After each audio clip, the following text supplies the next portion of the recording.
আনমনে হেঁটে চলেছি রেল লাইনের উপর দিয়ে, আর দু চোখ দিয়ে অশ্রু ফোঁটা টপ টপ করে গাল বেয়ে নেমে চলছে। গন্তব্য রেল স্টেশনের দিকে চলে যাচ্ছি, আমার নিজের শহর ছেড়ে, যেখানে নিজের মানুষের অবহেলার কারণে আমাকে শহর ছেড়ে চলে যেতে হচ্ছে। ট্রেন চলে এসেছে, আমি চোখ মুছে ট্রেনে উঠে পড়লাম। এবার আমি আমার পরিচয়টা দিয়ে নেই। আমি মেহেদী হাসান, অনার্স দ্বিতীয় বর্ষে পড়ি। আমার মা বাবা থাকতেই আমি অনাথ, তাদের থেকে অনেক দূরে চলে যাব, যেন আমার মতো একজন কুলাঙ্গার ছেলে তাদের পরিচয় না দেই। ট্রেন থেকে নেমে পড়লাম। সাইনবোর্ডে তাকিয়ে দেখি এই জায়গার নাম চাঁদপুর। আমি কিছুক্ষণ স্টেশনে এক চেয়ারে বসে বসে মা বাবা আর ছোট ভাইটার কথা মনে পড়ছে, আর দু চোখ বেয়ে শুধু পানি পড়ছে। শুধু একটা মানুষের জন্য আমাকে আমার মা বাবা নিজের বাড়ি থেকে তাড়িয়ে দিলেন। তবে আমিও ভেবে নিয়েছি কোনো দিন নিজের শহরে যাব না, আর মা বাবাকে আমার এই চেহারা দেখাবো না। আর যে মানুষটার জন্য আমার আজ এই অবস্থা, তাকে আমি কোনো দিন ক্ষমা করব না, আজীবন ঘৃণা করে যাব। এখন একটা থাকার জায়গা করতে হবে, তারপর কলেজে ভর্তি হতে হবে। কিন্তু কে সাহায্য করবে আমাকে? আমি তো কাউকে চিনি না এখানে। এবার স্টেশন থেকে বেরিয়ে শহরের দিকে যাচ্ছি। এভাবে হাঁটতে হাঁটতে কখন যে রাত হয়ে যায় মনে নাই। আমি রাস্তার ল্যাম্পপোস্টের নিচে দাঁড়িয়ে আছি, আর তখনই একটা মেয়ে দৌড়িয়ে এসে আমার পিছনে দাঁড়ালো। তারপর আমি সামনে তাকিয়ে দেখি দুইটা মাতাল লোক মেয়েটাকে তাড়া করেছিল। আমাকে দেখে লোক দুটো চলে গেল। এবার আমি মেয়েটির দিকে তাকালাম। ল্যাম্পপোস্টের আলোয় মেয়েটাকে অনেক সুন্দর লাগছে। আপনাকে কেন তাড়া করছিল ওই দুটো লোক? মেয়েটি কেঁদে কেঁদে বলল, আমি আমার এক বান্ধবীর বাসা থেকে আসছিলাম, আর তখনই এই মাতার লোক দুটি পিছু নেয়, আর তারপরে আপনার সাথে দেখা। বুঝলাম। আর কোনো সমস্যা নেই, আপনি এখন যেতে পারেন। লোক দুইটা পালিয়ে গেছে। না, আমার খুব ভয় পাচ্ছে। আমি কোনোদিন রাতে এভাবে একা একা বের হইনি, খুব ভয় লাগছে আমার। আপনি যদি কিছু মনে না করতেন, তাহলে আমাকে একটু বাড়ি পর্যন্ত দিয়ে আসবেন। আমি কিছুক্ষণ ভেবে আসলেই মেয়েটি অনেক ভয় পেয়ে আছে, আর তাছাড়া একা একটা মেয়ে, তাই আর কিছু না ভেবে তার সাথে যেতে চাইলাম। আপনার নামটা কি জানতে পারি? মেহেদী হাসান। আপনার নাম কি? আমার নাম রিমি, আমি অনার্স প্রথম বর্ষে পড়ি। বাড়িতে বাবা মা, ছোট্ট একটা বোন আছে। আপনার? আমি অনার্স দ্বিতীয় বর্ষে পড়ি, আর আমি এতিম, আমার কেউ নেই। মিথ্যা বললাম, কারণ যারা আমাকে বিনা দোষে বাড়ি থেকে বের করে দিতে পারে, তাই তাদের পরিচয় না দেওয়াই শ্রেয়। এবার মেয়েটির দিকে তাকিয়ে দেখি মেয়েটি আমার দিকে এক দৃষ্টিতে তাকিয়ে আছে, হয়তো আমার উপর মায়া হচ্ছে। হাঁটতে হাঁটতে রিমিদের বাসায় চলে আসলাম। রিমিরা বেশি বড়লোক না, আবার বেশি গরিবও না, মোটামুটি এই রকম শহরে ভালোভাবে চলাফেরা যাবে। আমি রিমির বাড়ি দিয়ে যখনই চলে আসব, তখনই রিমি আমাকে ডাকলো আর বলল, আমাদের এখানে আজকের রাতটা থেকে তারপর না হয় চলে যাবেন। অবশ্য আমারও প্রচুর খিদে পেয়েছে। সেই সকালে ভাতের বদলে বাবার কাছে মায়ের খেয়ে বের হয়েছি, তাই আর মানা করতে পারলাম না। বাসার মধ্যে ঢুকে দেখি সুন্দর একটা বাড়ি, সব কিছু সাজানো গোছানো। তারপর রিমি তার আম্মুকে সব কিছু বলল, আর আমাকে দেখিয়ে দিল। রিমির আম্মু আমার কাছে এসে কাঁদতে কাঁদতে বলল, আমার মেয়েকে বাঁচিয়ে তুমি অনেক বড় সাহায্য করলে বাবা। তোমার প্রতি আমরা সারা জীবন ঋণী হয়ে থাকবো। চি চি খালাম্মা, কি বলছেন এসব? মা কোনোদিন ছেলের কাছে ঋণী থাকতে পারে? আমি তো আপনার ছেলের মতোই, তাই না? তখনই রিমি এসে বলল, আহ মা, সে কখন থেকে ক্ষুধা পেয়েছে, তাড়াতাড়ি খেতে দাও। আমি হাত মুখ ধুয়ে টেবিলে বসে খাবারের জন্য অপেক্ষা করছি, আর তখনই রিমির বাবা আসলো। আমি আবার সব বাবাকে একটু ভয় পাই, তাই সাথে সাথে দাঁড়িয়ে গেলাম। রিমি, কে এই ছেলে? তাকে তো কোনোদিন দেখিনি আমাদের এলাকায়। তারপর রিমি তার বাবাকে সব ঘটনা খুলে বলল, আর তখন রিমির বাবা বলল, তোমার যেহেতু কেউ নাই তো কি হয়েছে, আমরা তো আছি। রিমির বাবা এরূপ কথা শুনে খুব খুশি হলাম, আর আমরা সবাই মিলে খেতে বসলাম। তখন রিমির বাবা বলল, তোমার যেহেতু থাকার জায়গা নেই তাহলে আমাদের এখানে থাকবে, আর সকালে কলেজ করবে, আর বিকালে থেকে আমার সাথে ব্যবসায় আমার সাহায্য করবে। আমি রিমির বাবার কথা শুনে খুব খুশি হলাম। যাক, অন্তত থাকার জায়গা আর একটা কাজ তো পেলাম। তারপরে রাতের খাবার খেয়ে রিমি আমাকে একটা রুমে নিয়ে গেল। দুজনে মিলে রুমটা একটু গোছালাম। আসলেই রিমি মেয়েটা অনেক সুন্দর আর অনেক ভালো। তবে রিমি আমার দিকে একটু পরপর আর চোখে তাকাচ্ছে আর মিট মিট করে হাসছে। সকালে উঠে ফ্রেশ হয়ে হালকা নাস্তা করে রিমির সাথে তাদের কলেজে গেলাম। ভর্তির কাজ সব শেষ হলে 3টা ক্লাস করে বাইরে এসে দেখি রিমি আমার জন্য বাইরে দাঁড়িয়ে আছে। কেমন হলো আজকের ক্লাসগুলো? অনেক ভালো, আর কলেজটা অনেক সুন্দর, খুব ভালো লাগছে আমার। তারপর কলেজ থেকে এসে দুপুরের খাবার খেয়ে খালুজানের সাথে তাদের দোকানে গেলাম। খালুর দোকানটা অনেক বড়, তাই আমি খালুর কাজে সাহায্য করলাম। এভাবে চলতে থাকে আমার নতুন জীবন। এখন আমি অনার্স ফাইনাল ইয়ারে, আর রিমি 3য় বর্ষ।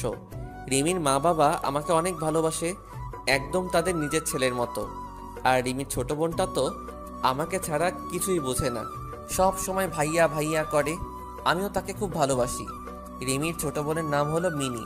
তবে রিমির ব্যবহার দেখে আমি খুব অবাক হই, মেয়েটা এত ভালো।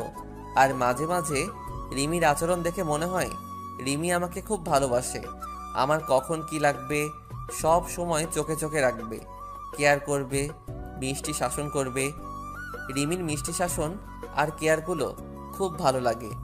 একদিন আমি কলেজে এক মেয়ে বন্ধুর সাথে কথা বলছি, আর সামনে গেটের দিকে যাচ্ছি, আর তখনই দেখি সামনে রিমি, কিন্তু তার চোখ দিয়ে অনবরত পানি বের হচ্ছে। আমি আমার বন্ধুর কাছ থেকে বিদায় নিয়ে যেই রিমির কাছে যাব, তখনই ঠাস, রিমি আমাকে অনেক জোরে একটা থাপ্পড় মারলো। থাপ্পড় মেরে রিমি চলে গেল বাসায়, আর আমি মাথা নিচু করে দাঁড়িয়ে আছি। চোখ দিয়ে 2 ফোঁটা নোনা জল বেরিয়ে আসলো। আবার সেই পুরনো কথা মনে করে দিল। 2 বছর আগে ঠিক একইভাবে আমাকে চর মেরেছিল আমার এক খুবই কাছের মানুষ। খুব কষ্ট পেয়েছিলাম তখন। রিমি আমাকে থাপ্পড় মারলো, কিন্তু 2 বছর আগে আমাকে এভাবে থাপ্পড় মেরেছিল, তখন 1000 গুণ কষ্ট পেয়েছিলাম। কলেজের পর আমি আর রিমিদের বাড়ি যাইনি। একটা ট্রেন লাইনে বসেছিলাম। বসে থাকতে থাকতে আজ আর খালুর দোকানে যাওয়া হলো না। রিমি আমাকে থাপ্পড় মেরেছে, এই জন্য আমি কষ্ট পাইনি। রিমি আমাকে থাপ্পড় মেরে আমার পুরনো কথা মনে করিয়ে দিয়েছে, তাই খুব কষ্ট হচ্ছে। তাই বসে আছি আর সিগারেট খাচ্ছি। হঠাৎ করে ফোনটা বেজে উঠল। হাতে নিয়ে দেখি রিমি ফোন দিয়েছে। আমি রিসিভ না করে ফোনটা সাইলেন্ট করে রেখে দিলাম। আবার পুরনো কথা ভাবছি। ভাবতে ভাবতে রাত 10টা বেজে গেল। এবার ফোন হাতে নিয়ে দেখি খালুজানের 6 বার কল দিয়েছেন। আবার ফোন এসেছে খালুর। আমি রিসিভ করলাম। খালু বলল, মেহেদি, তুমি কোথায়? কত টেনশন হচ্ছে তুমি জানো? তাড়াতাড়ি বাসায় আস। জি খালু, আসছি। কিছুক্ষণ হাঁটার পর বাড়ি চলে আসলাম। কলিং বেল চাপতেই খালা দরজা খুলে দিল।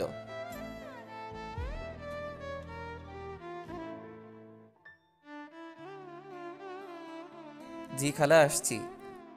তারপর ভিতরে ঢুকতেই মিনি, আমার পিচ্চি বোনটা, দৌড়িয়ে এসে আমাকে জড়িয়ে ধরে কান্না করছে আর বলছে, ভাইয়া, কোথায় ছিলে তুমি? জানো আমি কত কান্না করেছি তোমার জন্য, আর আপু এখনো কান্না করছে, তুমি আসোনি তাই। আর হবে না আমার পাগলি বোনটি, এবারের মতো ক্ষমা করে দাও আমাকে। কিন্তু রিমি কান্না করছে শুনে খুব খারাপ লাগছে। আমি এবার রিমি রুমের দিকে গেলাম আর রিমি বলে ডাক দিলাম। রিমি আমার দিকে যেই তাকালো, আমি তো ভয় পেয়ে গেলাম। রিমির চোখ লাল ও ফুলে আছে, হয়তো কান্না করে এই অবস্থা হয়েছে। এবার রিমি দৌড়িয়ে এসে আমাকে জড়িয়ে ধরে জোরে জোরে কান্না করে দিল। আমি তো বেশ অবাক হলাম। কোথায় ছিলে তুমি? জানো আমি কতটা টেনশনে ছিলাম। আমি মনে করেছি তুমি আমাদের ছেড়ে চলে গেছো। তুমি আমায় ছেড়ে কখনো যাবে না, আগে প্রমিস করো। আমি রিমিকে বুক থেকে সরিয়ে দিয়ে বললাম, কোথায় যাব আমি? তোমরা ছাড়া তো আর কেউ নেই আমার। তাহলে কোথায় যাব বলো আমি? মনে থাকে জানো, আর যেখানে যাবে আমাকে বলে যাবে। তাহলে আমাকে কলেজে ওইভাবে সবার সামনে থাপ্পড় মারলে কেন? তাহলে তুমি ওই মেয়েটার সাথে অমনভাবে হেসে কথা বলছিলে কেন? তুমি জানো কতটা কষ্ট হয়েছিল? কই হেসে কথা বলছি?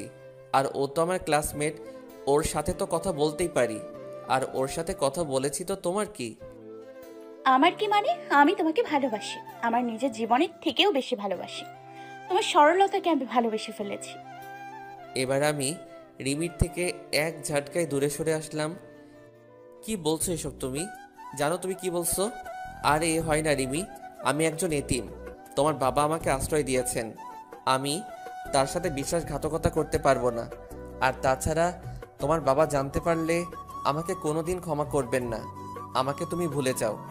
রিমি এবার জোরে জোরে কান্না করতে লাগলো আর বলল, আমি বাবাকে সব বুঝিয়ে বলবো। প্লিজ আমাকে ফিরিয়ে দিও না। প্লিজ রিমি, এমন পাগলামি করো না।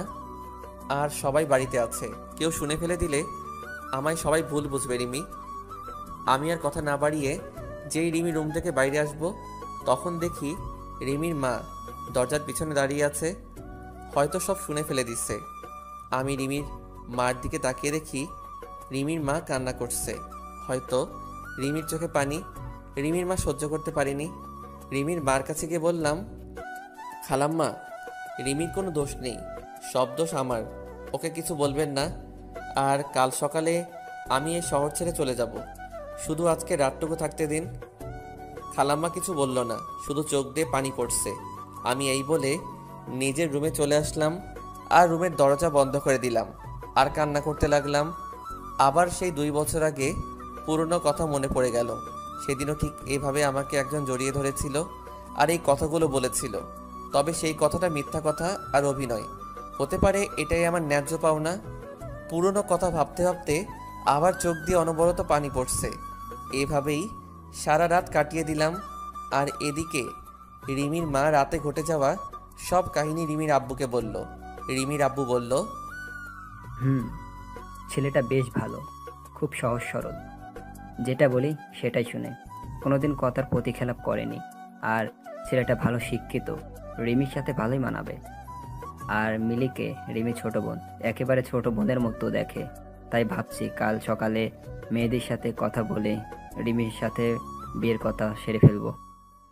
পরের দিন খুব সকালে উঠে আমি আমার ব্যাগপত্র গুছিয়ে রিমির বাবার জন্য একটা চিঠি লিখে সেটা বিছানার উপর বাড়ি থেকে বেরিয়ে পড়লাম।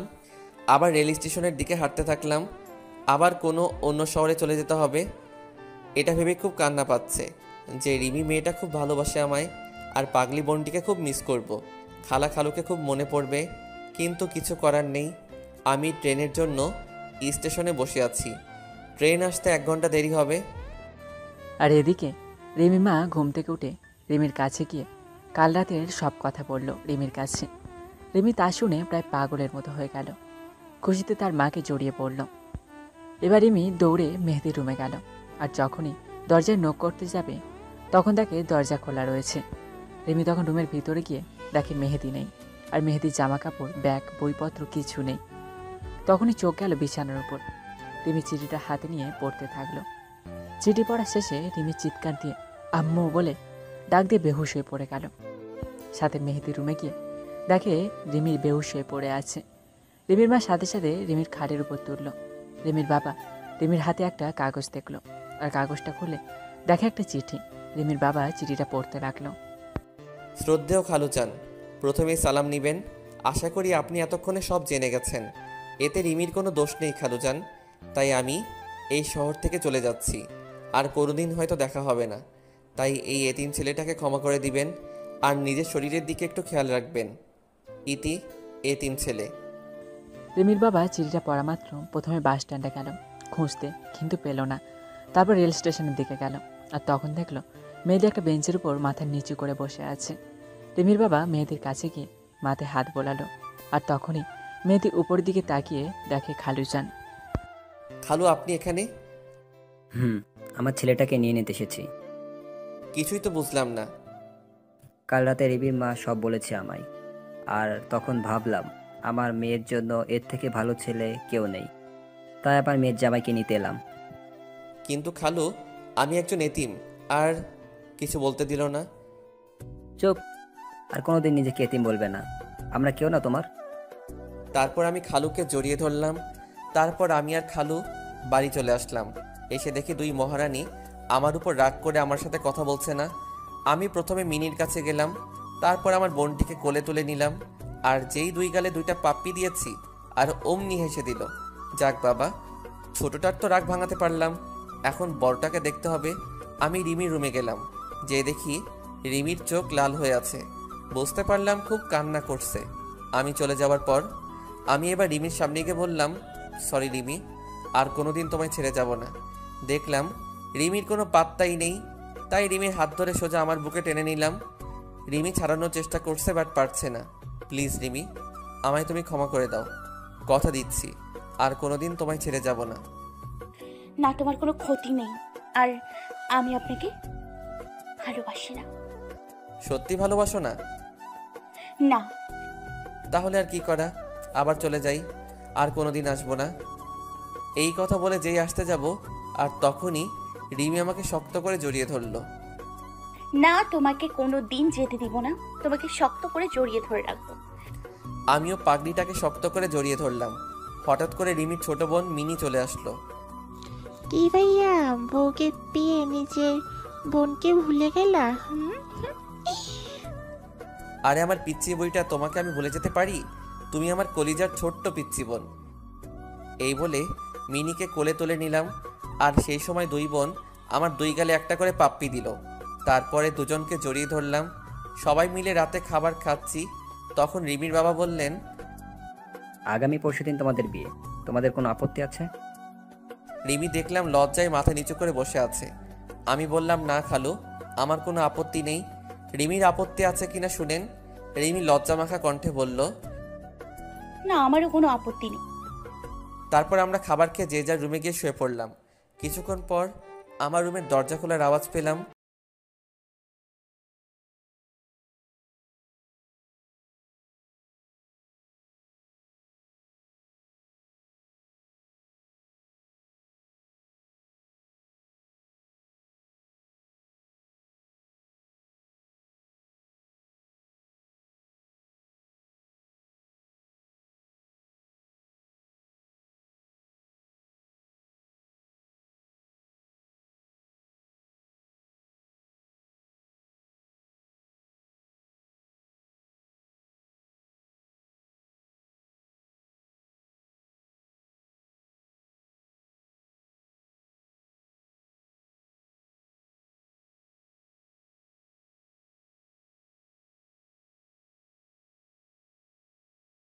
না, তুমি আমার সাথে বিছানায় ঘুমাবে। এই চিল্লাচ্ছ কেন? কেউ শুনে ফেলবে। তুমি বিছানায় না আসলে আমি আরো চিল্লাবো। আচ্ছা ঠিক আছে, বিছানায় ঘুমাবো। এবার আমি বিছানায় গিয়ে খাটের এক পাশে শুয়ে পড়লাম, আর রিমি আমার এক পাশে শুয়ে পড়লো। শুয়ে শুয়ে দুজন গল্প করছি, আর তখনই রিমি আমাকে জড়িয়ে ধরলো। আমিও রিমিকে জড়িয়ে ধরলাম। তারপর রিমি মুখ উঠিয়ে আমার দিকে এক দৃষ্টিতে তাকিয়ে আছে, আর আস্তে আস্তে রিমি আমার এত কাছে চলে আসলো। রিমির নিঃশ্বাসের শব্দ শোনা যাচ্ছে, আর গরম নিঃশ্বাস আমার মুখে আছড়িয়ে পড়ছে। তারপর রিমি আমার ঠোঁটে ঠোঁট রাখলো। আহ, সে কি অনুভূতি, আপনারা না করলে কেউ বুঝতে পারবেন না। এভাবে প্রায় 8 মিনিট কিস করার পর রিমি আমাকে ছেড়ে দিল। দুজনে তখন প্রায় পাগলের মতো হাঁপাচ্ছি। তারপর রিমি আমার বুকে মাথা রাখলো আর বলল, কখন আমাকে ছেড়ে চলে যাবে না তো? না পাগলি আমার, তোমাকে ছেড়ে কখনো যাব না। তাই বলে রিমি শক্ত করে বুকের সাথে জড়িয়ে ধরলাম। রিমিও আমাকে শক্ত করে জড়িয়ে ধরলো। তারপর রিমির কপালে একটা ভালোবাসার পরশ এঁকে দিলাম, আর ঘুমিয়ে পড়লাম। সকালে উঠে দেখি রিমি এখনো ঘুমিয়ে আছে।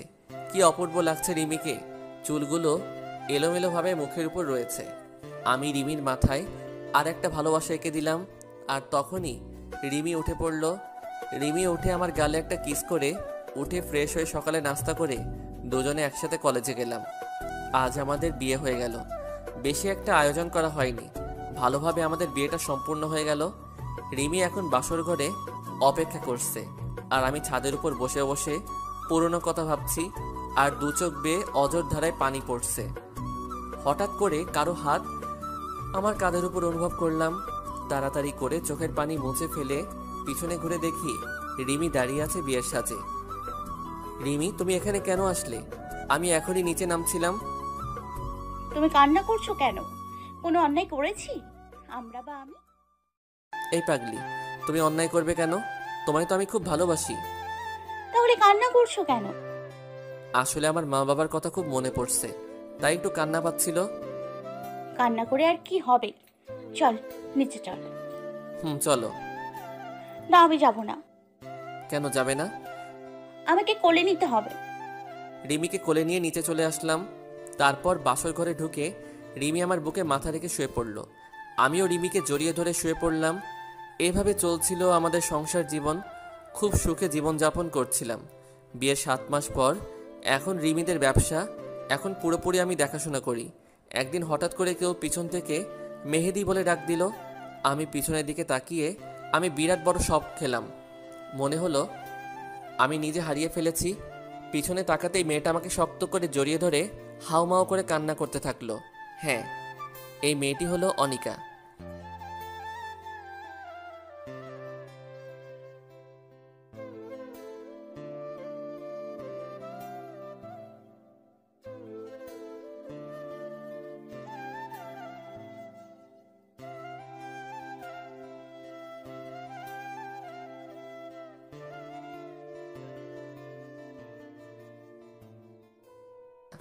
আমি অনিকাকে সরিয়ে দিয়ে বললাম, দেখেন, আমার জীবনে অতীতে যা ঘটে গিয়েছে আমি সব ভুলে গেছি।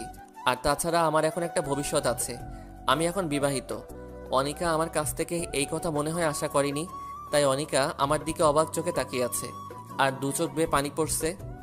আমি চাই না যে তুমি আমাদের বিবাহিত জীবনে দেয়াল হয়ে দাঁড়াও। তোমার ওই দিনের ঘটনার পরে তোমাকে সবচেয়ে বেশি ঘৃণা হয়। তোমার কথা মনে পড়লে আমার প্রচণ্ড রকমের রাগ হয়। আর তোমার জন্য আমি আমার বাবা মা আমাকে ভুল বুঝলো, আমাকে বাড়ি থেকে তাড়িয়ে দিল। তাই তুমি আমার সামনে আসবে না। তোমাকে আমার একদম সহ্য হয় না। তাই তুমি না আসলে আমি বেশি খুশি হব। নীরব হয়ে শুধু কান্না করেই যাচ্ছে। অনিকা কান্না করতে করতে চলে গেল। আমি হঠাৎ করে পিছনে তাকিয়ে দেখি রিমি দাঁড়িয়ে, আর রিমির চোখ দিয়ে টপ টপ করে পানি পড়ছে। হয়তো রিমি সব শুনে ফেলেছে। আমি রিমিকে দেখে কোনো অবাক হইনি, কারণ সত্য কথা কোনোদিন চাপা থাকে না। এবার আমি রিমির সামনে গেলাম। রিমি আমাকে শক্ত করে জড়িয়ে ধরে কান্না করতে থাকলো। আমিও রিমিকে শক্ত করে জড়িয়ে ধরলাম। কে ওই মেয়েটা তোমাকে জড়িয়ে ধরে ভালোবাসি বললো? আমার অতীত। তুমি তো বলেছিলে তুমি এতিম, তোমার কেউ নেই। তাহলে আমার সাথে মিথ্যে বললে কেন? আমি তখন পরিস্থিতির শিকার ছিলাম, আর আমার মা বাবা ছোট ভাই সবাই আছে। রিমি এবার আবার শক্ত করে জড়িয়ে ধরে বলল, আমাকে ছেড়ে যাবে না তো কোনোদিন? না আমার পাগলি বউ, তোমাকে ছেড়ে কোথাও যাব না।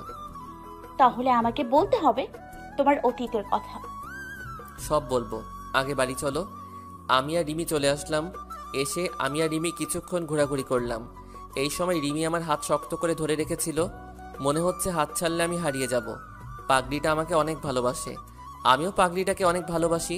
কোথাও যাব না তোমাকে ছেড়ে। আমরা ঘোরাঘুরি করে রাতে বাড়ি এসে খাওয়া দাওয়া করে সবাই সোফায় বসলাম একসাথে। আর আমি বলতে লাগলাম আমার 2 বছর আগে পুরনো কথা। 2 বছর আগে মোবাইলে মেসেজের টুং টুং শব্দে ঘুম থেকে উঠে পড়লাম। দেখি মিষ্টি মেয়ে একটা আইডি থেকে মেসেজ এসেছে। Hi, hello. কেমন আছেন? জি ভালো, আপনি কেমন আছেন? ভালো। আপনার লেখাগুলো আমার কাছে অনেক ভালো লাগে। বলতে গেলে আপনার প্রেমে পড়ে গিয়েছি। কি বললেন? কার প্রেমে পড়েছেন আপনি? সরি, আপনাকে না, আপনার গল্পের প্রেমে পড়ে গিয়েছি। ও ধন্যবাদ, বাঁচালেন আমাকে। আমি তো ভয় পেয়ে গিয়েছিলাম। এদিকে বারবার আম্মু ডাকছে, কলেজে দেরি হয়ে যাবে। বাই, আম্মু ডাকছে, কলেজ যেতে হবে। তাই বলে আমি অফলাইন হয়ে গেলাম। আমি ঘুম থেকে উঠে হালকা নাস্তা করে কলেজে চলে আসলাম। আমি আমার রুমে যেই ঢুকতে যাব, তখনই একটা মেয়ের সাথে ধাক্কা লেগে মেয়েটি পড়ে গেল। আমি সরি বলে চলে আসলাম আমার সিটে। আমি একবার পিছনে তাকিয়ে দেখি মেয়েটি রাগী চেহারায় আমার দিকে তাকিয়ে রয়েছে। আমি এত কিছু না ভেবে ক্লাসে মনোযোগ দিলাম। এভাবে সব ক্লাস করে কলেজ থেকে বাড়ি আসছি, তখনই আমার পিছন থেকে কে যেন শার্টের কলার ধরে টেনে ধরলো। আমি পিছনে ঘুরতেই দেখি সকালে যে মেয়ের সাথে ধাক্কা, সেই মেয়েটি।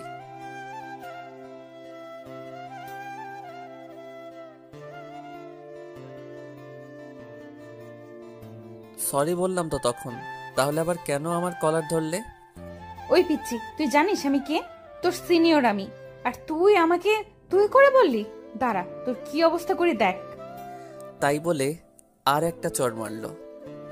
আর যেন কোনোদিন তোকে আমার সামনে না দেখি। ওরা চলে গেল আর আমি ওখানে মাথা নিচু করে দাঁড়িয়ে থাকলাম। তবে মেয়েটি রাগলে খুব সুন্দর লাগে, একদম আমার স্বপ্নের রাজকুমারী। রাগলে তার ঠোঁট দুটো একদম লাল হয়ে যায়। আমি তো রাজকুমারীর প্রেমে পড়ে গেলাম। মনে হচ্ছে গাল দুইটা ধরে শুধু চুমু খাই। আমি চলে আসছি, তখন আমার এক বন্ধু বলল, কিরে অনিকা, তোকে মারলো কে? তাহলে মেয়েটির নাম অনিকা? বাহ, নামের সাথে চেহারায় কত মিল। কিরে, কি ভাবছিস? আর জানিস অনিকাকে? অনিকা হলো এই এলাকার নেতার মেয়ে, সেই জন্য এত দেমাক ওর। সব ছেলেরা ওকে ভয় পায়।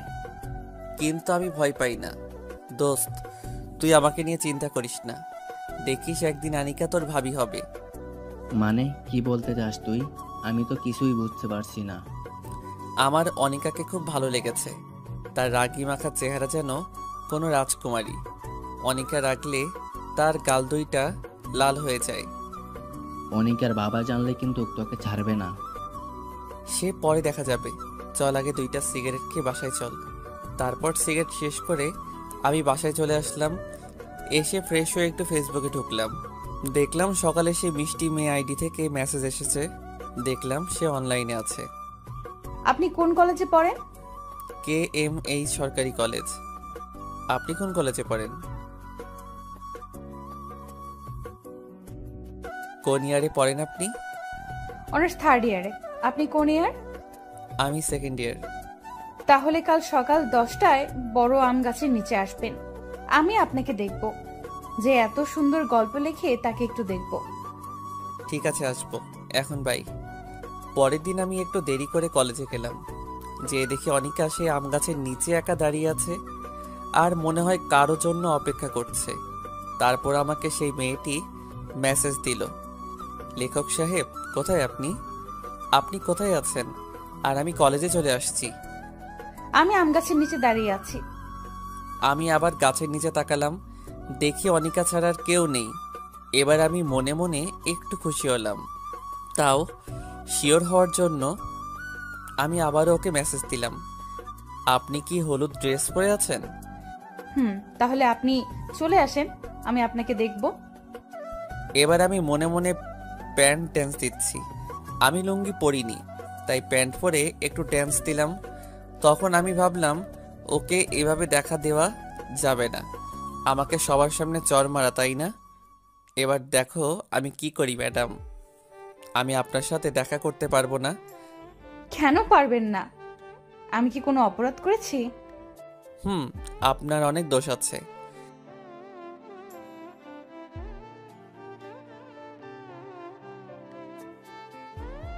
তুমি তোমার বাবার পাওয়ার কলেজে দেখাতে পারবে না, আর সবার সাথে ভালো ব্যবহার করতে হবে। আর গতকাল যাকে কলেজ শেষে চড় মারছো তাকে সরি বলতে হবে, আর তার সাথে ফ্রেন্ডশিপ করতে হবে। যদি এসব কথা মানতে পারো তাহলে আমার সাথে তুমি দেখা করতে পারবে। আমি রাজি, আমি সব করতে পারবো। তারপর আমি ক্লাসরুমে যাচ্ছি, তখন অনিকা আমার সামনে আসলো। জি বলেন। কাল তোকে চড় মারার জন্য সরি, আর আমরা কি ফ্রেন্ড হতে পারি? আমার দিকে হাত বাড়িয়ে এবার আমি না করে দিলাম। অনিকাকে একটু ভোগাতে হবে, আমিও কম কিসের, আমাকে চড় মারা, তাই না? এবার দেখবে কত ধানে কত চাল। কেন করবে না আমার সাথে বন্ধুত্ব? আর আমি বললাম তো কালকের জন্য সরি। আমি আপনার সাথে বন্ধুত্ব করব না। আপনি একটু ভালো না, সব সময় ছেলেদের সাথে খারাপ ব্যবহার করেন। যদি আবার আমার সাথে করেন? আমি বললাম তো সরি। আর কালকে আমার মাথা ঠিক ছিল না, একটু রাগ করে বাসা থেকে বের হয়েছিলাম, তাই তোরে ওই চড়টা মারছিলাম। ও তাহলে অন্যের উপর রাগ আমার উপর ঝাড়লেন?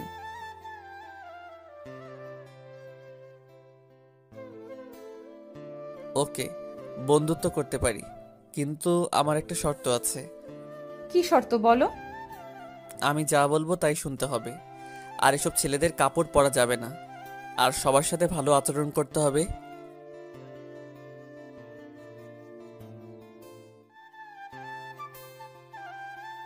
ওকে, তাহলে আমিও তোমার সাথে বন্ধুত্ব করতে পারবো না। আচ্ছা, তোর শর্তে আমি রাজি।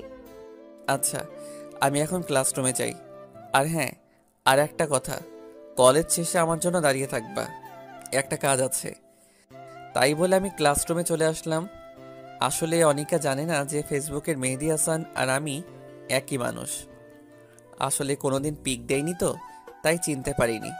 এসে দেখি স্যার এখনও ক্লাসে আসেনি, তাই একটু ফেবুতে ঢুকলাম। ফেবুতে ঢুকে দেখি অনিকা মেসেজ দিয়েছে আর অ্যাক্টিভও আছে। তুমি যা বলছো আমি তাই করেছি। আমি ওই ছেলেটার সাথে বন্ধুত্ব করেছি। এবার তো তুমি আমার সাথে দেখা করো। আমি বলেছি তো, আমার যখন সময় হবে তখন আমি নিজেই তোমার সাথে দেখা করব। তোমাকে যে কাজটুকু করতে দেওয়া হয়েছে সেটুকু আগে করো। তাই বলে আমি অফলাইন হয়ে গেলাম আর ক্লাসে মনোযোগ দিলাম। ক্লাস শেষে আমি বাইরে এসে দেখি অনিকা একা একা সেই বড় আম গাছটার নিচে দাঁড়িয়ে আছে। আমি অনিকার কাছে গিয়ে বললাম, চলো আজ দুজনে মিলে ঘুরতে যাব আর ভালো একটা রেস্টুরেন্টে দুপুরে খাবার খাবো। অনিকা আমার কথা শুনে সোজা আমার কলার ধরে বলল, কি বললি তুই? আমি তোর সাথে ঘুরতে যাব? তুই ভাবলি কি করে? ঘুরতে না গেলে বন্ধুত্ব আমি করব না তোমার সাথে। তারপর অনিকা কিছুক্ষণ ভেবে বলল, ওকে, আমি রাজি। তারপর আমি আর অনিকা একটা রিকশায় উঠে চলে আসলাম একটা নদীর তীরে। রিকশায় আসার সময় অনিকা আমার সাথে একটা কথাও বলেনি। তারপর আমরা একটা নদীর তীরে চলে আসলাম। অনিকা নদীর তীরে দাঁড়িয়ে আছে আর অনিকার চুলগুলো বাতাসে এলোমেলোভাবে উড়ে বেড়াচ্ছে। আর অনিকা সেই চুলগুলো কানের কাছে নিয়ে এসে বারবার চুল ঠিক করতে ব্যস্ত হয়ে পড়ছে। আহ, অনিকাকে কি সুন্দর লাগছে! মনে হচ্ছে আমি পিছন থেকে আলতো করে জড়িয়ে ধরে হাজারবার আমি তোমাকে ভালোবাসি বলতে ইচ্ছা করছে, কিন্তু ইচ্ছে থাকলে উপায় নেই। অনিকা বলল, ওই, তোমার নাম কি? আমার নাম মেহেদি হাসান। তারপর অনিকা আমার দিকে কেমন দৃষ্টিতে তাকিয়ে রইল। তারপর আর একটু ঘোরাঘুরি করে চলে আসলাম একটা রেস্টুরেন্টে গিয়ে। তারপর কিছু খাবার খেয়ে যে যার বাড়ি চলে আসলাম। বাড়ি এসে ফ্রেশ হয়ে বিকালে বন্ধুদের সাথে একটু আড্ডা দিচ্ছি আর সিগারেট টানছি। আসলে আমি একটু একটু সিগারেট টানি। আর রাতের খাবার খেয়ে শুয়ে শুয়ে ফেবুতে লগ ইন করে অনিকার সাথে কিছু কথা বলে ঘুমিয়ে পড়লাম। পরের দিন সকালে ঘুম থেকে উঠে ফ্রেশ হয়ে কলেজে চলে আসলাম। কলেজে এসে দেখি অনিকা এখনও আসেনি, তাই একটু বন্ধুদের সাথে আড্ডা দিচ্ছি। তখনই অনিকা আসলো। অনিকাকে আজকাল ড্রেস পরে অনেক সুন্দর লাগছে, মনে হচ্ছে আমার স্বপ্নের রাজকুমারী। তারপরে অনিকা তার বান্ধবীদের কাছে গেল আর মোবাইলের দিকে তাকিয়ে আছে। মনে হয় ফেবুতে অ্যাক্টিভ আছে, তাই আমিও ফেবুতে লগ ইন করলাম আর মেসেজ দিলাম, আজ তোমাকে অনেক সুন্দর লাগছে। এমনভাবে কলেজে আসলে তো আমি তোমার প্রেমে পড়ে যাব। আর তুমি চোখে কাজল দাওনি কেন? এর পরের বার যেন 2 চোখে কাজল পড়তে ভুল না হয়। এবার দেখি অনিকা আশেপাশে হয়রানি হয়ে আমাকে খুঁজছে, কিন্তু পাচ্ছে না। তখন আবার অনিকা মেসেজ দিল,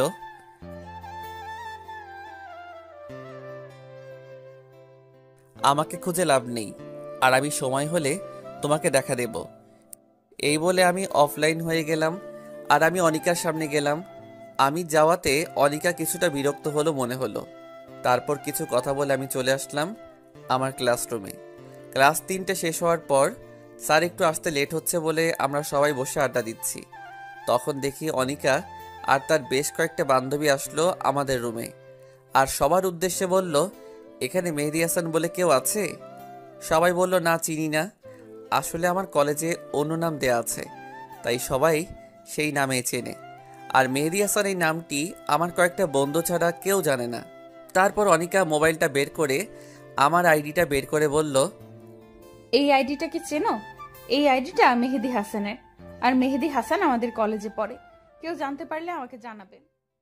ক্লাসে সেরা সুন্দরী বলল,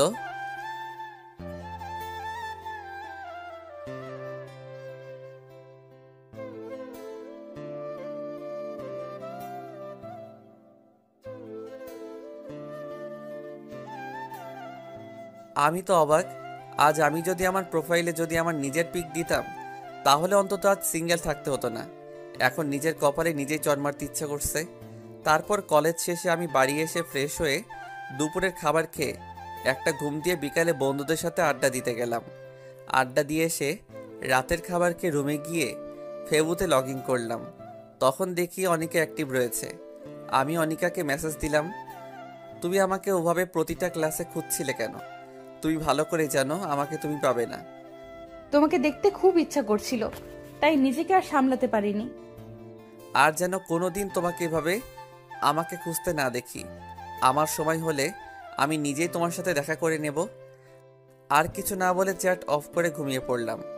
এভাবে আমার আর অনিকার মেসেঞ্জারে নিয়মিত কথা হয়। অনিকা আমাকে অনেক কেয়ার করে, অনেক শাসন করে। অনিকা মনে হয় আমাকে ভালোবাসে।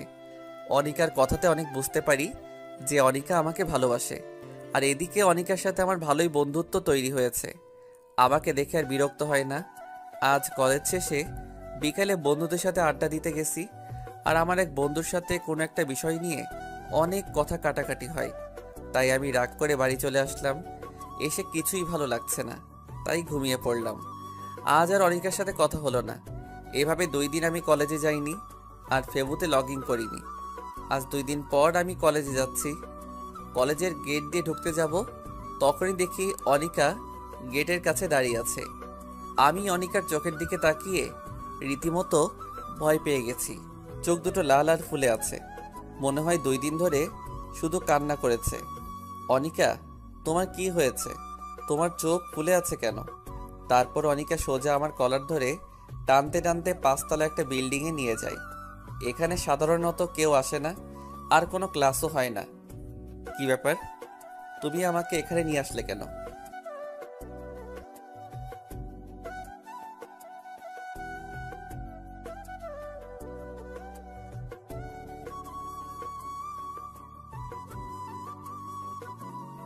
কি বলছো তুমি? আমি তো কিছুই বুঝতে পারছি না। আর তুমি কান্না করছো কেন? ওই, আমি কি বলছি মানে? তুই কিছুই বুঝতে পারছিস না? তোকে আমি ভালোবাসি, তুই বুঝিস না? তোকে এত কেয়ার করি, এত শাসন করি, কি জন্য করি তুই জানিস না? আর এসব করে কাদের? যারা নিজের জীবনের থেকেও তাদের কাছে প্রিয়, তাদের কেয়ার করে। তুই কেন বুঝিস না আমি তোকে অনেক ভালোবাসি? আমিও তোকে অনেক ভালোবাসি রে পাগলি। সেই জন্যই তো তোর সাথে বেশি কথা বলতাম। এবার অনিকা দৌড়িয়ে এসে আমাকে শক্ত করে জড়িয়ে ধরলো। আমিও আমার পাগলিটাকে শক্ত করে জড়িয়ে ধরলাম। এভাবে কিছুক্ষণ থাকার পরে দেখি অনিকার বাবা, অনিকার বড় ভাই আর আমার সেই বন্ধু চলে আসছে।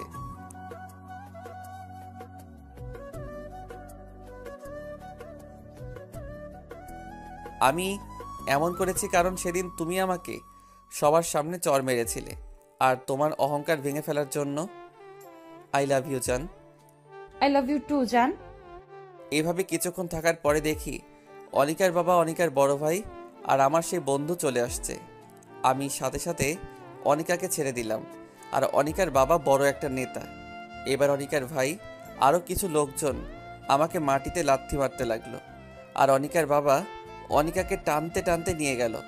আর এদিকে মায়ের খাওয়ার জন্য আমার নাক মুখ দিয়ে অনেক রক্ত পড়তে লাগলো। তবুও তারা একভাবে মেরেই যাচ্ছে। কখন যে বেহুশ হয়ে গিয়েছি মার খেতে খেতে। আমি বেহুশ হয়ে যাওয়ার পরেও মনে হয় আমাকে অনেক মেরেছে। তারপর আমার যখন জ্ঞান ফিরল, তখন আমি নিজেকে প্রিন্সিপালের অফিসে আবিষ্কার করলাম। আস্তে আস্তে যখন চোখ খুললাম, তখন সামনে দেখে অনিকা, অনিকার আব্বু আর তার বড় ভাই আছে। আর এদিকে দেখি আমার আব্বু আর আমার আম্মু রয়েছে। আম্মু আমাকে চোখ খুলতে দেখে একভাবে কান্না করেই যাচ্ছে। খুব কষ্ট হচ্ছে উঠতে, শরীরে খুব ব্যথা, কোনোভাবেই উঠতে পারছি না। তখন আমার মা আমাকে সাহায্য করতে আসছিল। তখন বাবা মা আটকে দিল। আব্বু মনে হয় আমার উপর অনেক রাগ করে আছেন। এবার আমি অনিকার দিকে তাকালাম। দেখি অনিকা চুপ করে মাথা নিচু করে দাঁড়িয়ে আছে, আর চোখ দুইটা লাল ও ফুলে আছে। এবার অনিকার বলা শুরু করলো, দেখুন প্রিন্সিপাল সাহেব, আমি আপনাকে অনেক সম্মান করি, সেহেতু আপনার ওপর কোনো কথা বলবো না। আমি এই ছেলে আমার মেয়েকে গত 6 মাস ডিস্টার্ব করছে আর বারবার প্রেমের প্রস্তাব দিয়েছে। আমার মেয়ে যখন তার কথায় রাজি হয়নি, তখন সে আমার মেয়ে একা ডেকে নিয়ে গিয়ে ধস্তাধস্তি করার চেষ্টা করে। এখন আপনি যা মনে করেন তাই বিচার করুন। চাইলে আমার মেয়ে অনিকাকে প্রশ্ন করতে পারেন। আমার কথা বলার কোনো শক্তি নেই। খুব পানি তৃষ্ণা পেয়েছে, গলা একদম শুকিয়ে গেছে, কোনো কথা বলতে পারলাম না। এবার আমাদের প্রিন্সিপাল অনিকাকে প্রশ্ন করলো, অনিকা মামুনি, তোমার বাবা যা বললো সব কি সত্যি কথা? তুমি ভয় পাচ্ছ মামুনি? এখানে ভয় পাওয়ার কি আছে? তুমি নির্ভয়ে বলো মামুনি, কেউ তোমাকে কিছু বলবে না।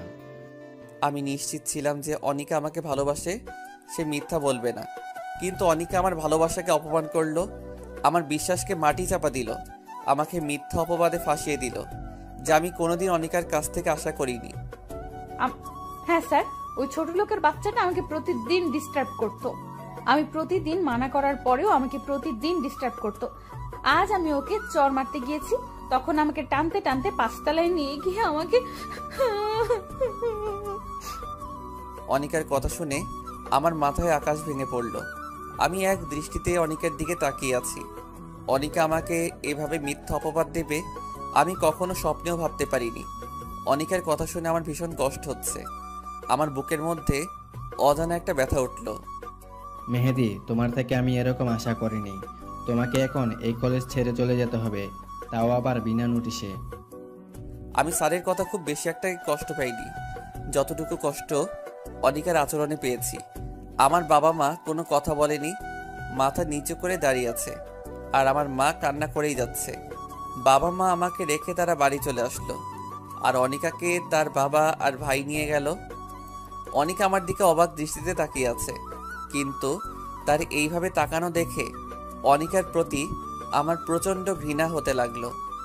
হ্যাঁ, এই মেয়েকে আমি সবচেয়ে বেশি ঘৃণা করি। সে আমাকে এভাবে ঠকাতে পারলো? কিভাবে পারলো এই কাজটা অনিকা? আমি আবার কান্না শুরু করে দিলাম। তখন আমার বেস্ট ফ্রেন্ড এসে আমাকে ধরে উঠালো, কিন্তু আমার ওঠার শক্তিটুকু নেই, প্রচণ্ড কষ্ট হচ্ছে উঠতে। তারপর রাজু আর আমার আর একটা বন্ধু আমার বাড়ি নিয়ে এলো। বাড়ি আসতেই আবার বাবা হুঙ্কার শুনতে পেলাম, এই জানোয়ারটাকে কেন নিয়ে এসেছিস? এই হারামির বাচ্চাটার কোনো জায়গা নেই আমার বাড়িতে। আজ তোর জন্য আমার মান সম্মান সব কিছু তুই শেষ করে দিয়েছিস। তোর জন্য এই প্রথম আমি মাথা নিচু করেছি। তোকে আমার ছেলের হিসাবে পরিচয় দিতে ঘৃণা হয়। তোর এই বাড়িতে কোনো জায়গা নেই, তুই বেরিয়ে যা আমার বাড়ি থেকে। আজ থেকে আমার কোনো ছেলে নেই, তুই বেরিয়ে যা আমার বাড়ি থেকে, বেরিয়ে যা। মা কয়েকবার বাবাকে বোঝানোর চেষ্টা করেছে, কিন্তু লাভ হলো না। আমার মাকে শেষবারের মতো কথা বলতে দিল না। আমি কান্না করতে করতে চলে আসলাম বন্ধুদের সাথে বন্ধুর বাড়ি। আমি যদি সুস্থ থাকতাম তাহলে আমার বাবাও মনে হয় মারত, কিন্তু আমার এই অবস্থা দেখে হয়তো আমাকে আর মারেনি। আজ থেকে আমি এতিম হয়ে গেলাম, কেউ নেই আমার এই পৃথিবীতে। সবাই আমাকে ভুল বুঝে অবহেলা করলো। সব কিছু মেনে নেওয়া যায়, কিন্তু আপনজনের অবহেলা মেনে নেওয়া যায় না। প্রচণ্ড কষ্ট হচ্ছে আমার, এক পা হাঁটার শক্তি নেই আমার। সব বন্ধুরা আমাকে সাহায্য করে আমার বন্ধু রাজু তার বাসায় নিয়ে আসলো। রাজু সব জানতো আমার আর অনিকার ব্যাপারে। আমি কিছুদিন রাজুদের বাসায় থেকে সুস্থ হয়ে নিলাম। আমার প্রতি রাতে প্রচণ্ড কান্না পেত, সেই কান্না দেখার মতো কেউ নেই। অনিকার প্রতি আমার প্রচণ্ড ঘৃণা জন্মেছে, আর আমার বাবার প্রতি খুব অভিমান সৃষ্টি হলো।